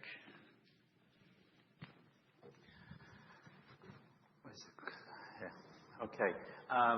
So I'm Patrick Winterlich, and I'm now honored to be the CFO of Howmet. I joined about 3 months ago, and I have the pleasure this morning of kind of wrapping up before the Q&A with some numbers to let you know how the company has progressed over the last several years, and that's been a fantastic progression. So I'm honored to do that. So as you can see on this chart, a 9% revenue CAGR, a very solid growth, and that has led to a 17% adjusted EBITDA CAGR and an 870 basis point climb in the percentage margin, and that's top decile performance, which wouldn't surprise you. That has then in turn led to a 37% adjusted EPS CAGR, even more impressive. We've seen a 50% reduction in our interest expense, and I'll come back to our sort of capital asset deployment and improvement in the balance sheet later, and a 640 basis point in our operational tax rate. So all of that, you can see 9% leveraging 17%, leveraging 37%. That is a great progression, and that's what we need to maintain. And all of that has then led to $4.5 billion of cumulative free cash flow over that period.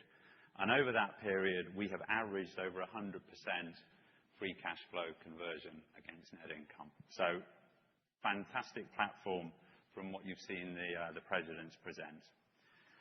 What have we done with that? We have deployed all that cash in various ways. In the first way is we have strengthened our balance sheet dramatically over that period, 2020 to 2025. We've reduced gross debt from $5.1 to $3.1 billion, so down by $2 billion. That has improved and helped to improve our net debt to EBITDA leverage. Our debt comes down, our EBITDA has grown. That leverage has improved significantly from 3 times to 1 times where we finished 2025. Our pension and OPEB liabilities, the gross liability, you can see the small chart there on the bottom corner.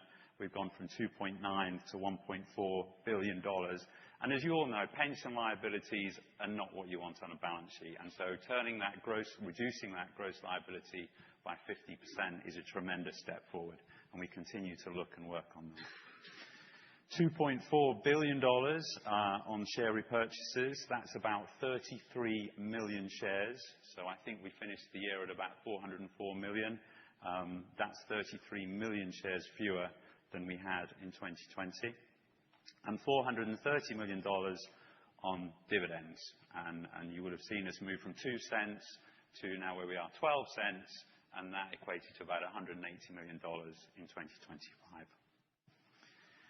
This is a busy chart, and I'm not going to walk through all these numbers, but it's really the shape. If you look at the 4 businesses, you can see 23, 24, 25, all those margins are climbing. Tremendous performance across engines, fasteners, structures, and wheels. You can even see, compared to 2019, 3 of the businesses are now at a much higher level than we were in that peak year. The only reason wheels isn't is because of the dilution of the aluminum cost running through that business. The underlying performance, the conversion margin, if you exclude the metal cost, is much better. All 4 businesses have done tremendously well. There's no outlier. Everything is strong, is my message here, and that's led to the bottom line, where you can see Howmet finished at 29.3%, or 720 basis points higher than we were in 2020. A consistent, solid performance moving upwards. What is all that built on? Well, it's all built on what the 4 presidents talked about. On the left side here, you've got technology and solutions. Howmet is a leader in the technology it has. The material science, the process technology, and the capability to do that at scale and to deliver the quality at that scale. That is an incredible asset. We do that to meet the solutions and provide the technology, and solve the problems for our customers. As you've heard about this morning, addressing the higher temperature, higher pressure requirements in modern jet engines. That's crucial. Very few people in the world can do it, and Howmet does it fantastically. Howmet is well-positioned with the titanium and the fasteners to meet the growing composite adoption in the world on modern aircraft. Lowering maintenance costs through the structures and the materials we provide and the equipment we provide with them. Perhaps very relevant today, fuel economy with oil touching $100 a barrel. You've just heard the narrative from Randall about the fantastic Alcoa brand of wheels that Howmet brings to the space. What do we bring? We bring products and commercial strategy. It's an exceptional product offering. Operational excellence through innovation, automation, and the footprint, which I think almost all the presidents alluded to, that you can see across the globe. Howmet has a fantastic presence to meet the markets and to satisfy the customer demand we have.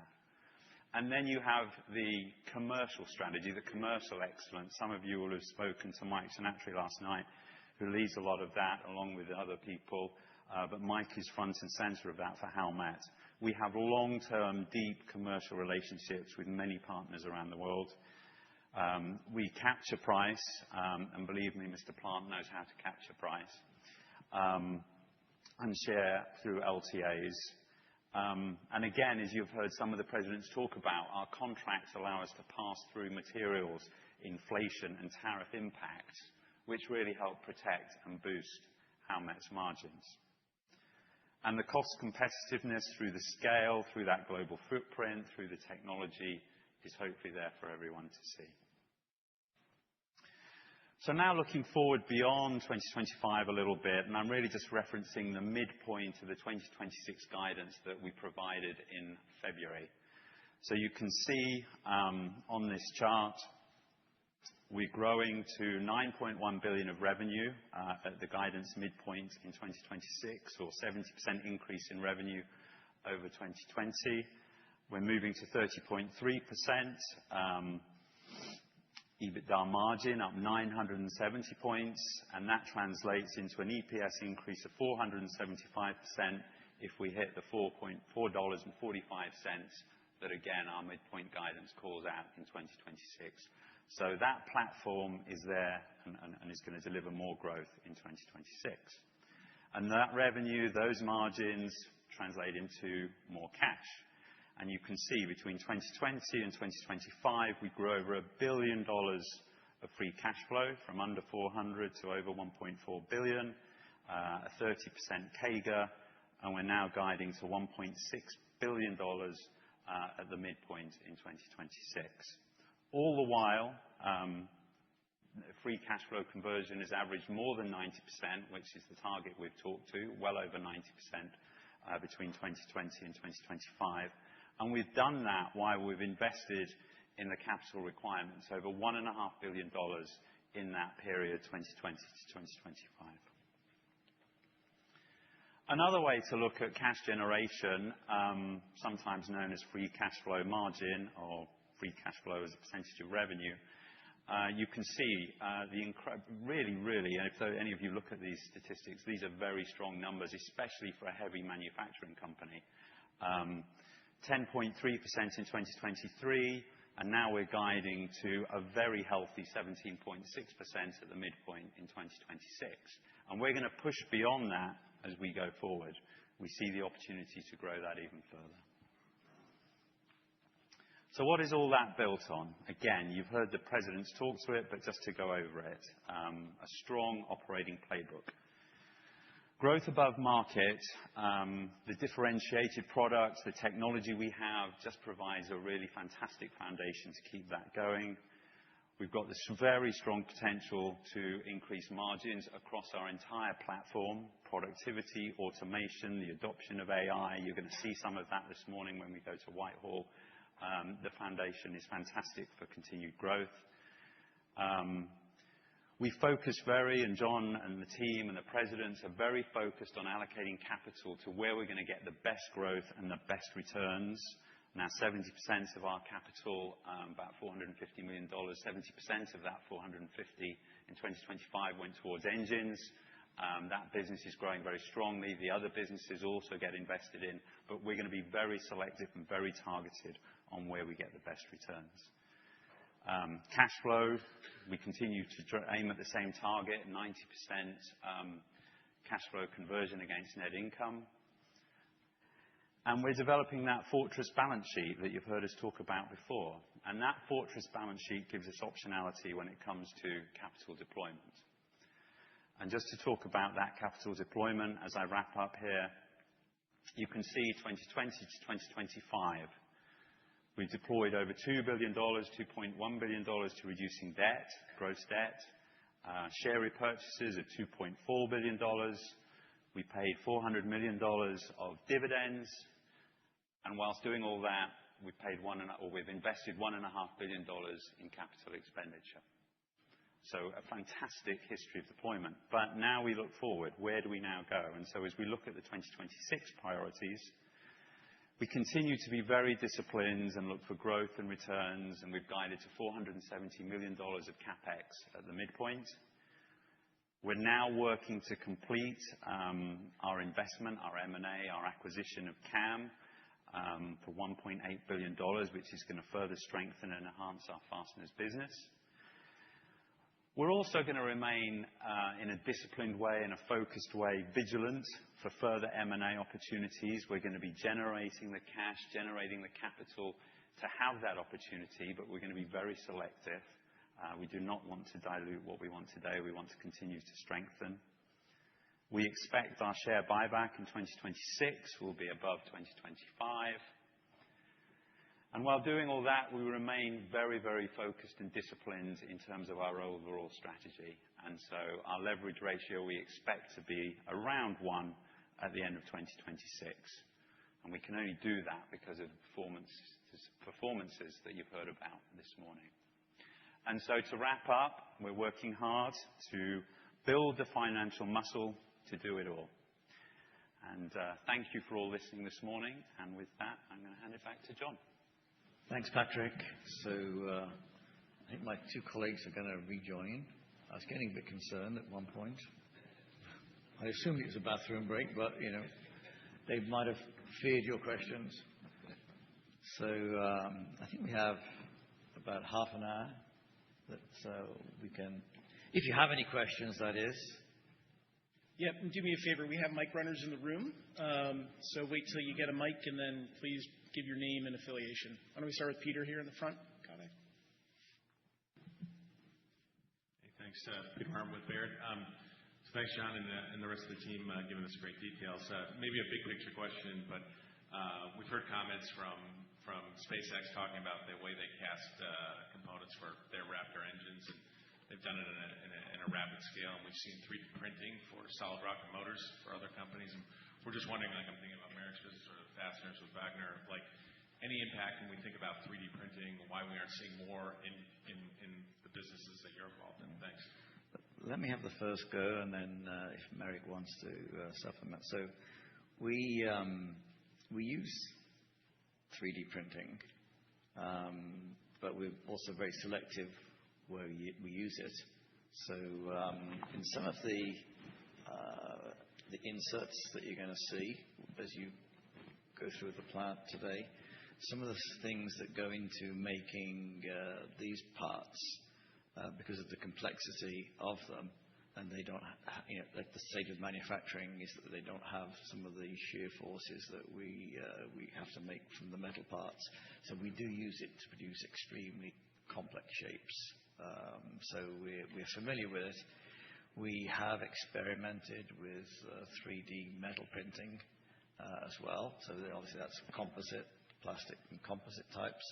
Metal printing, essentially everything that we looked at was never able to withstand the sort of forces that Merrick was talking about. If you imagine the shear force, the centrifugal force, and both the stretch and compression, then when you've gone to a single crystal structure, that provides a level of integrity which is not possible with the current generations of let's say, additive printing.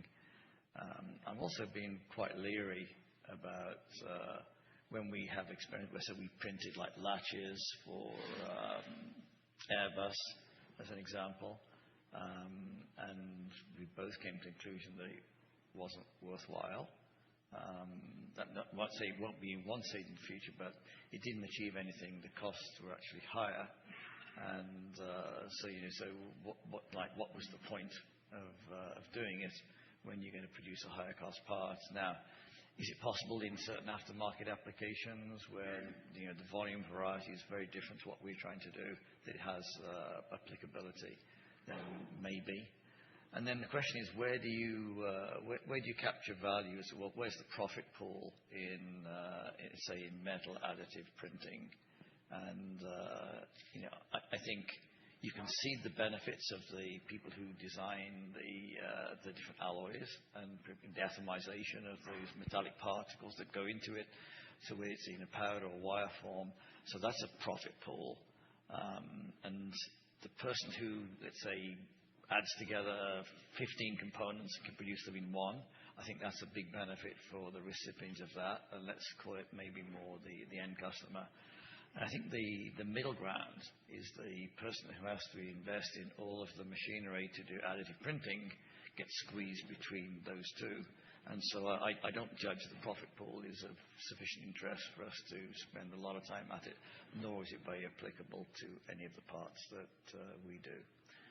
So having said, it's not something that we majored on, bother. Anybody else would like to add any points seen from this fasteners engine or anything else? Yeah, I would just maybe add that, again, you'll see where we're using additive and 3D printing this afternoon.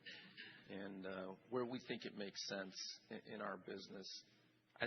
It comes down to that, I talk about the three things, scale and producibility, right? We're not there yet on the metal side of it. You can see it in space because of the low volume of parts, but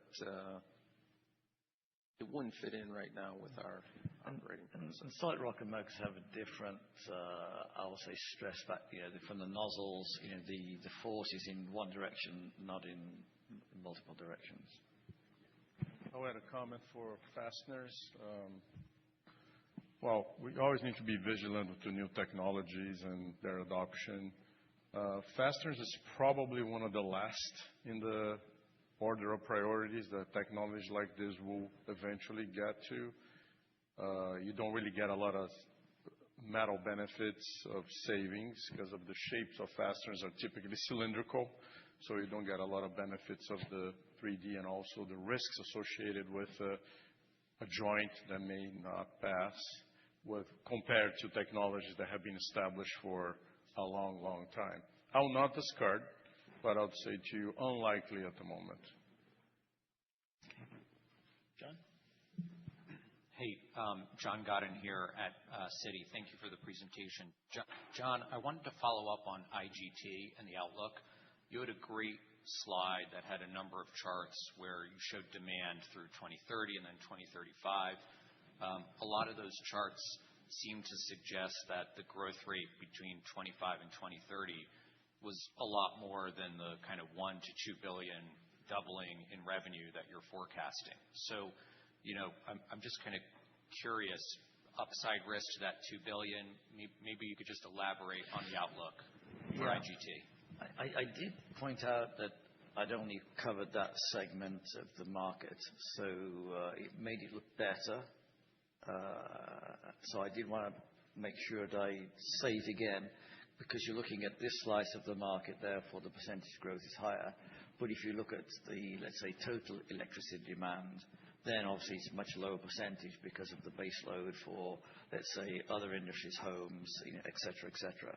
But the pure data center element of driving our growth is higher than it would lend you to that conclusion, except for you need to take account of what's the electricity demand, which is what we're trying to serve for the whole of the load throughout the, say, whether it's the US or the globe. So I only showed US graphs there, not for the world again. And we are truly serving every market. So whether it's say, any of them, whether it's Mitsubishi Heavy, Siemens, Power, GE Vernova in terms of the Ansaldo for the large gas turbines, then you have to look at all of their end markets and all the aggregation of that demand. And so they also see that. So in my discussions with them and trying to get comfortable with us deploying the amount of capital we are, is what is the data center underpin? What does it look like through 2030? What does it look like beyond 2030? And also, the themes of what's going to be the electricity demand and use of power sources in Europe beyond 2030. Some of the energy markets, I think, are already disrupted by what we've seen recently. And then also, for example, in the US, we also have to consider is if the demand from data centers is so big, how much comes from the grid, how much comes from the individual, I'll say, independent, I'll say, power generation, and then what's left for. We talk about the consumer, we talk about data centers, we don't talk about other industrial requirements. And I think we're going to see a lot of mini and micro grids established, whereby we'll see the continued rise of the mid-sized gas turbines throughout the 2030s as well, being installed to support manufacturing plants around the world, including in the US, to achieve that. So I'm interested in what does the demand look like 3 years, 5 years, 2032, 2035, and throughout. It forms a view of how much capital that we're willing to deploy to those markets, and how we pass between them, between existing technologies, the newer ones, because all the things that I'm holding here go into the new generations of some of these type of turbine blades, and at very different rates between different customers. There's a tremendous amount going on in that market. I just want to say that was a segment. There's always danger in showing a segment rather than the whole electricity demand. It does seem like the upside or the bias is to the upside on that $2 billion, though, based on everything you just said. Well, it also requires turbine manufacturers to be able to manufacture the turbines and all the things we've experienced in commercial aerospace over the last few years of their supply chains and ability to put them together. I think we're going to be doing our part of it, but ultimately it always comes to what's the weakest link in the chain, and therefore we have to apply a cautious lens to it. Let's say how we feel. Thank you. Want to go to Mike here? I'm glad I'm not doing it. PT's directing. Mike Ciarmoli, Truist Securities. Thanks for all the information. Maybe at the risk of not making friends, it sounds like, Randall, you take tremendous pride in the business. Wheels, only 10%. It's got a tremendous market opportunity globally. Does wheels make sense in the portfolio over the longer term, kind of fighting for resource allocation with some of these mega trends in aerospace, defense, IGT? I think if you got something, it's a bit like my children. I love each of my children equally. So I love each of the businesses equally. It doesn't mean to say I give them the amount of resource allocation equally. That's a different matter. So if Merrick's tall and growing like a weed, then maybe he deserves a bit more if he's going to build some muscle as well. But no, Randall deserves, and if we have wheels in the portfolio, then we must make it a good part of the portfolio and be willing to invest. Again, relative priorities and have to be. We look at it on a Howmet basis, not a wheels basis or a fastener basis. It's what. Now, does each business have to justify its place in the portfolio? Well, of course. I mean, it's all a question of try to look at it in a very dispassionate way as well. Like, what's the value that we can create from owning the business compared to what's the size of the bag of gold you're willing to offer me for the business? So I'm also dispassionate enough to say, I think I will do the right thing for the shareholder. So, Mike, if Truist and your affiliates put in a bigger bag of gold in front of me, I might get tempted to sell wheels, but not today, and it's unlikely you can afford it where it makes sense. But that's how I look at it. So, no, Randall's a valued part of the portfolio, and if you don't think that way, you shouldn't have it. Helpful. Why don't we pass to Sheila? Sheila Kahyaoglu with Jefferies. Maybe for Merrick and John. In engines, can you talk about the conversations you're having today? Merrick, I think you said this year you'll have the most new product introductions, how that's helping you gain content in your revenue algorithm, and how you think about where we are both on the aerospace side and the next-gen fighter side in terms of the new engine build, how you're balancing investment in the build, and how you think about folks like Pratt building up their own castings capacity. Yeah, I thought that statement that Merrick might get us into trouble. But I mean, when we talked about it today, I thought, no, first of all, it's true that we do have a large amount of new product introductions, which I suppose in one sense it's pretty exciting. I don't think I'm going to pick out like a list of the top 5 for you, but it is good. The flip side of NPIs in any manufacturing business is the ability to screw it up. And it is always one where As you know, we go through learner curves on these because of the complexity of some of the products. So there's an appropriate, I'll say, amount of caution of like, where are we today? What yields we'll get? How will it improve them as we go through the year into 2027? So the way I look at it is that those NPIs are gonna be progressive through the year, and they're gonna be carefully controlled, so we keep ourselves in, I say, in good shape. And some of them, you're actually gonna see bigger benefits as we go into 2027 than you'll see in this year, both as the volume scales and also the, I'll say, the improvement as we get in yield. As like 3 months in, 6 months in, a year in, then you see very different outcomes in terms of those as we have to learn. And Eric, anything you'd like to? No, just that, each program has its own story, but they continue to build and ramp throughout the year and into 2027. And we're, it's really across our business, whether it's airfoils or IGT or structures. We've got new product introductions across the segments. And I think the final part of the question was, were we worried about, who was it you were saying?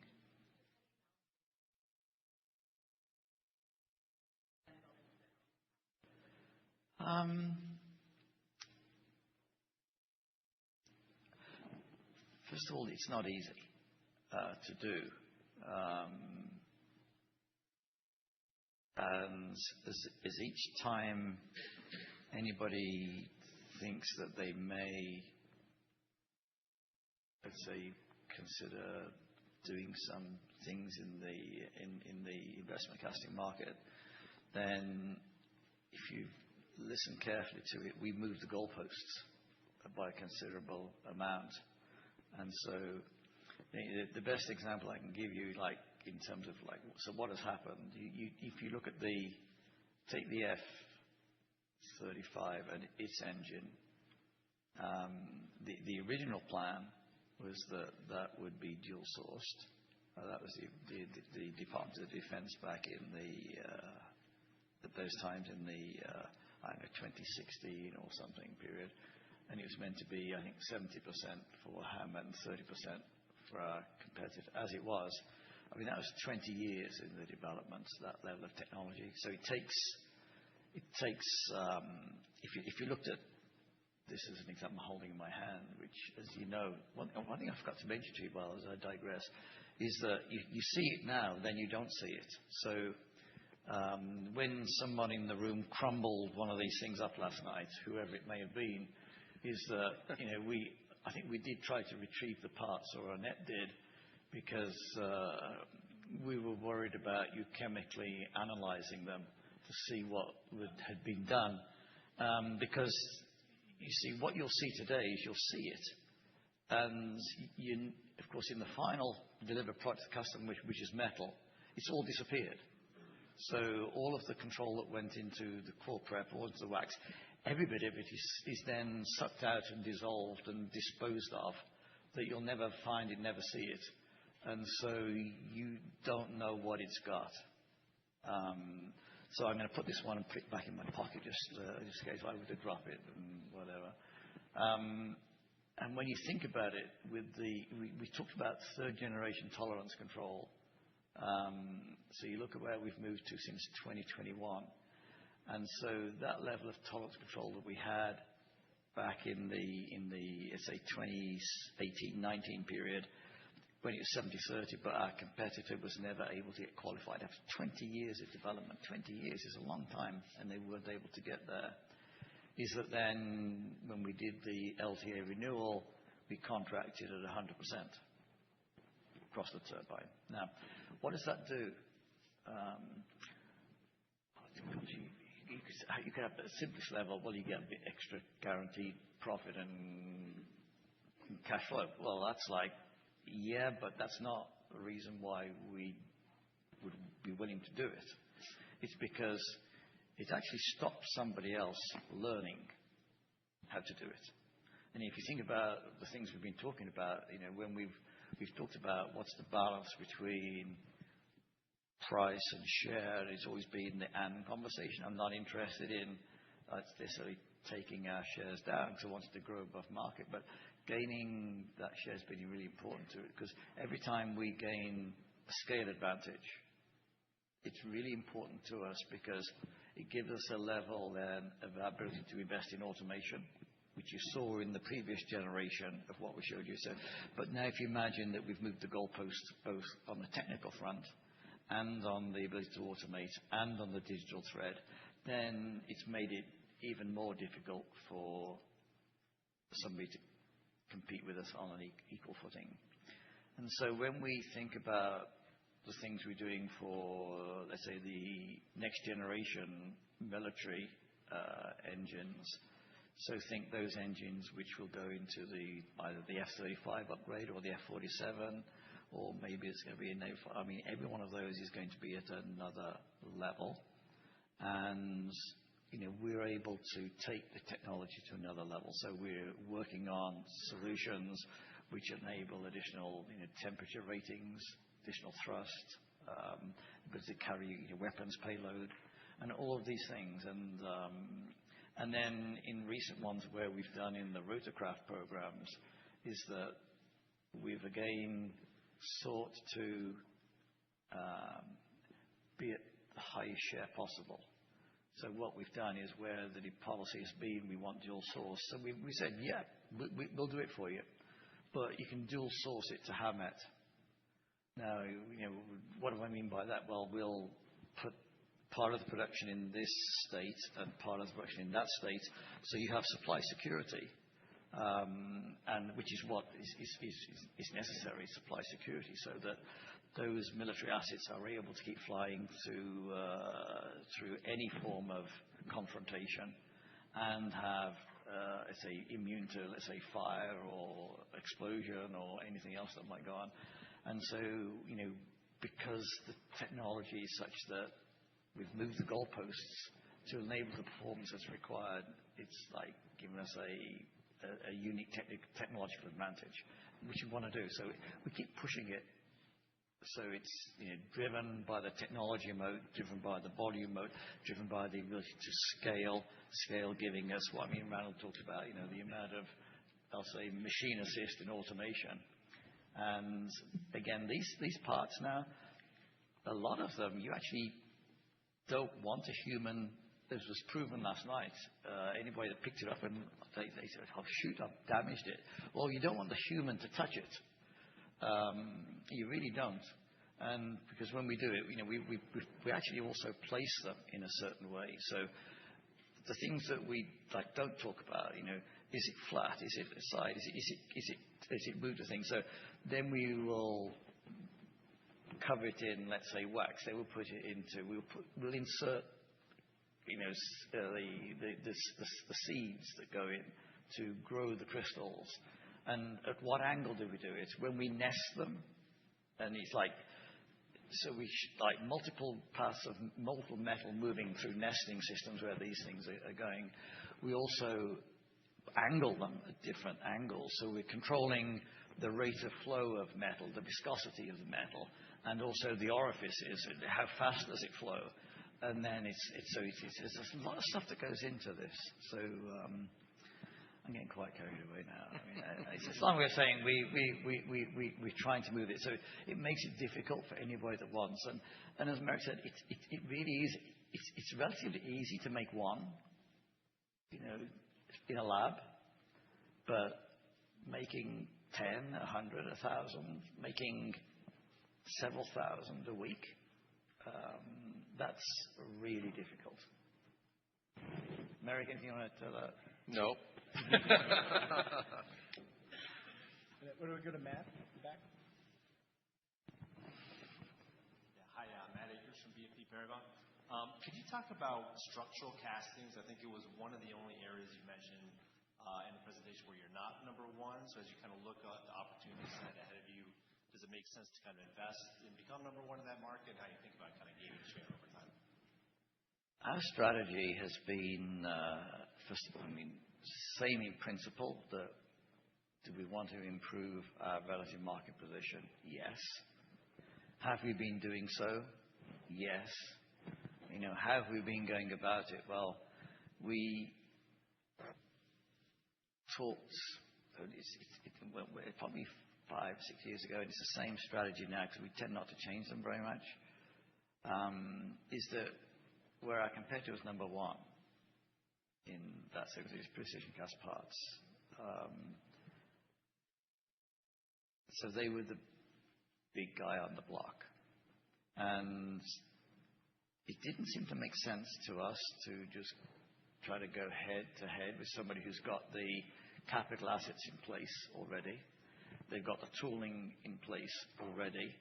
They've got the experience of making those parts already. So to go in mid-cycle and try to wrest parts away from them, in my view, is stupid. It's too strong maybe, but not of the greatest sense, because what have I got to do? I've got to put in new capital assets. So I'm not on yesterday's depreciated assets. I've got to build new tooling. I've got to spend 2 years, 3 years in qualification. I've got to spend 2 years in going through a learner curve process to be able to produce at rate that compete with the yield. So every part of the economics that I would have on yield, cash deployment, and therefore expected returns, in my view, it was not a very sensible mission to take on. Now, does it make sense that where we have some special capabilities, so like for us, we're really, really good at small and round stuff, putting it into very basic terms. And so we majored there. We looked at other areas that were coming up or where there were supply difficulties, and there was a justification for us to enter. We also have engineered ourselves onto a lot of new programs. So rather than try to compete on yesterday's LTA, which is on a renewal program, because the engine's still running, we looked at what's coming up new, and then we deployed all our engineering resources to make sure that we engineered onto. So we put a plan out. There's the whole engine. There's the 20 structural castings of that engine. So we will plaster ourselves all over that next one that's coming through. So that what it would do is, as and when those products came to market in the engine space, that we were there, and we would naturally, first of all, grow, and we would naturally, I will say, take share and do it from a sensible set of capital deployment. Because the other thing about structural casting business, why it also has different hallmarks to it.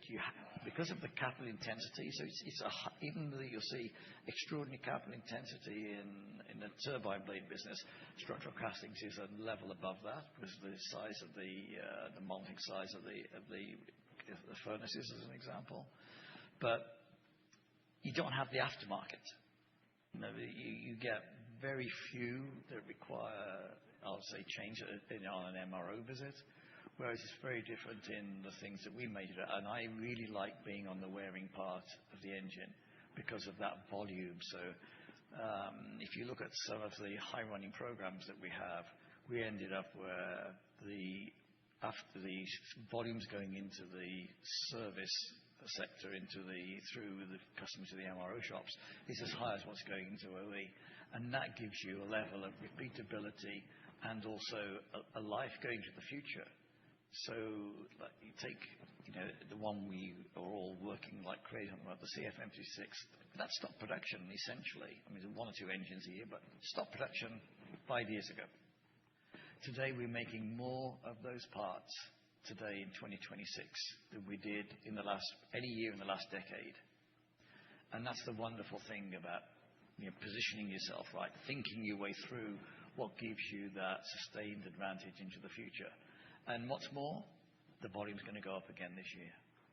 So, what could be better than that? And now it's gone past model, and therefore the pricing structure is different as well. So, you have to really think, where do you want to be, the big guy on the block, and in every way you're not, how are you going to improve where you are, but at the same time, don't take on what I judge to be a suicide mission of just throwing the forces at the castle or the fort or whatever you want to call it, and just getting a sore head. That's not what I call being a good businessman. Or you can call me a wimp, whichever you want to do. I don't mind. I'm very relaxed about it. We'll go to Ken. Yeah, thanks. Hey, John, I wanted to follow up on some of your comments you made on the digital investments you're making. Do we see this reflected maybe across the segments? I think you were specifically talking about the engine business. In margins, how do we maybe better sort of gauge the return on these investments you're making, maybe in better top-line growth through yield? Maybe a little bit more detail on how we see that flowing through in the scope of these investments and how they can really impact the business. You're entering in an area now, let's call it machine learning and artificial intelligence, and how do we apply it and where do we apply it in the company, which is a really big topic. And I would like to believe that I try to educate myself as much as possible on like where are other companies, who's at the forefront of this, and where do we stand? Because there's a lot of talk, maybe a lot of hype, and how this fixes it. I'm not talking about me as an individual using Claude, the Anthropic search engine or something like that, or ChatGPT. I'm talking about now using some of these, let's say, large language models to us model our data. And I think the biggest payoff for Howmet is in our manufacturing operations more so than in our offices. Now, I'm not saying that there aren't things to be done, in there as well, but in terms of gaining control of manufacturing and what it offers us by way of, let's say, yield and smoothing everything out, I think those opportunities are vast. And it's where I choose to spend my time thinking about it. And we've had reviews collectively and individually with each of the businesses, and I think the last one was even 2 weeks ago, and it was that one more centered on the engine business and how we're applying camera systems and as series of images that we gain, how we're using CT scans, how we're using X-ray images, and all this sort of thing. Also, in terms of the thing we heard about digital thread, because there's lots of threads even within that subject. I think we're still at the infancy, quite honestly, because we try to put into place those things that we have the bandwidth to do. And what I mean by that is that we've been under such stress for deploying our capital in new facilities. And I think we have built 3, I think, new manufacturing plants, extended 2, and we've just bought another site in a brownfield, and we're sort of reorganizing another one. So we've got a lot going on. But the best place for us to deploy these, I'll say, potential control techniques of using artificial intelligence is where we can gather the data and put the sensors on the machine. So putting sensors on, say, measuring the vibration in machines, measuring the temperatures operate, measuring the pressures in molding machines, and so on, in a very detailed way, and how they affect the part. And so I don't want to say experimenting. We're certainly not. It's more than showcasing it. We're actually doing it in the plant you're going to see today. But that is not representative of the whole company. It's not representative of even what we do on the Whitehall site. So we looked at, is it Plant 1? We upgraded, a few years ago, maybe 2021, and then was it Plant 10? I don't know. I always get confused by the numbers. In 2015 or something. So you see the generations, but those machines don't have all the sensor capabilities that we have. And so you cannot achieve anything, in my view, on artificial intelligence in manufacturing if you don't have the data. To get the data, you have to fit all your machines with optical systems, with sensors on measuring all of the facets of that machine. We have a capital base developed over tens of years, which doesn't have that. In the case of John's business, in our structures business, while we've upgraded many of those, like large forging presses, to the latest and greatest in hydraulics and control systems, they don't have all the sensor capabilities that we require to have data capture to go that next part of the journey. What you shouldn't take for that therefore we're, let's say, Luddites in certain parts or not. What we're doing is thinking our way through, where do we want to put those sensor and data gathering systems? How can we apply it? What control points do we want? We're working our way through methodically, like oil dispensation in a forging press at 1,500 degrees. How much even do we want to spread that oil before the forging press comes out? All those things, and how we meter it rather than just spray a bit in there. It's good enough, spray a bit of oil. You've got to gather that data. It's a journey which is going to take us, I don't know, 5 years more. The important thing is that we're thinking about it, applying resources, we're spending money at it, and I think have a clear-eyed, well-thought-out program of what we want to do. Also spending time. When I go to Japan in April, it's not just to visit a customer, not just visit our new plant, but trying to look at what's the latest and greatest that I see in robotic manufacturing, where AI is being applied, and can we keep up with the people who are at the forefront of this in the world? That's what we're seeking to do. I'm just trying to describe to you, this is a journey we're on, and I think because if we can apply it where all those new things are coming through for us in our new plants, that's maintaining control at the forefront of the manufacturing and product and materials technologies, where we're using it then to also change our chemical compositions on shrink rates, as an example. We're actually applying AI for that today already. It's fascinating, but we're applying it where it matters, to stuff that's new coming through, not trying to think we're going to spread our energies over everything, because we don't have it. We're pretty much maxed out on a lot of things, despite recruiting hundreds of engineers, and we're maxed out just because of all the opportunities at the moment. For me, it's plastering the waterfront and to make sure that I've got that contract, that customer, to gain that revenue. I can fill in afterwards with a bit of automation and a bit of AI. My view of the world. Well, I think that's a good place to stop. We've run out of Q&A. You sure? Because there's one guy that's been putting his hand up. I got one more question. All right. Rob's been trying for so long. All right. We'll go to Rob. I mean, he's got the right accent. Oh, sorry. It's the British Mafia. Thanks very much, PT. Rob Stallard from Vertical Research. Actually, a question for Merrick. A question on, you mentioned patents, I think it was trademarks, and how you had way more than your competitor. I was wondering how this works. Is that a patent over the actual part, or is that a patent over the process?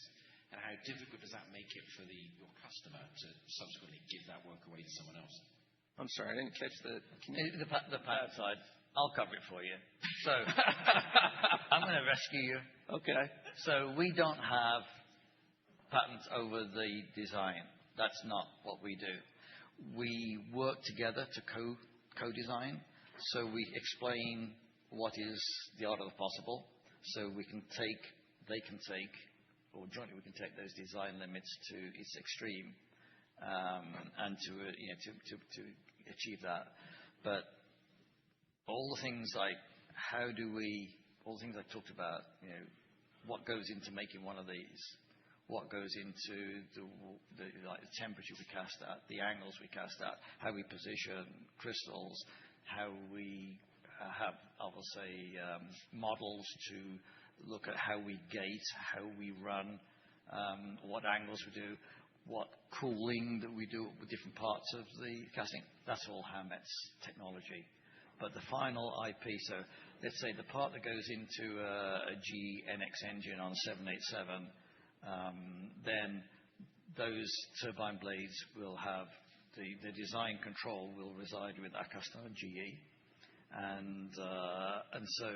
They also because part of the deal is they control effectively the route to the aftermarket, to the MRO shop. We don't go directly to the MRO shops around.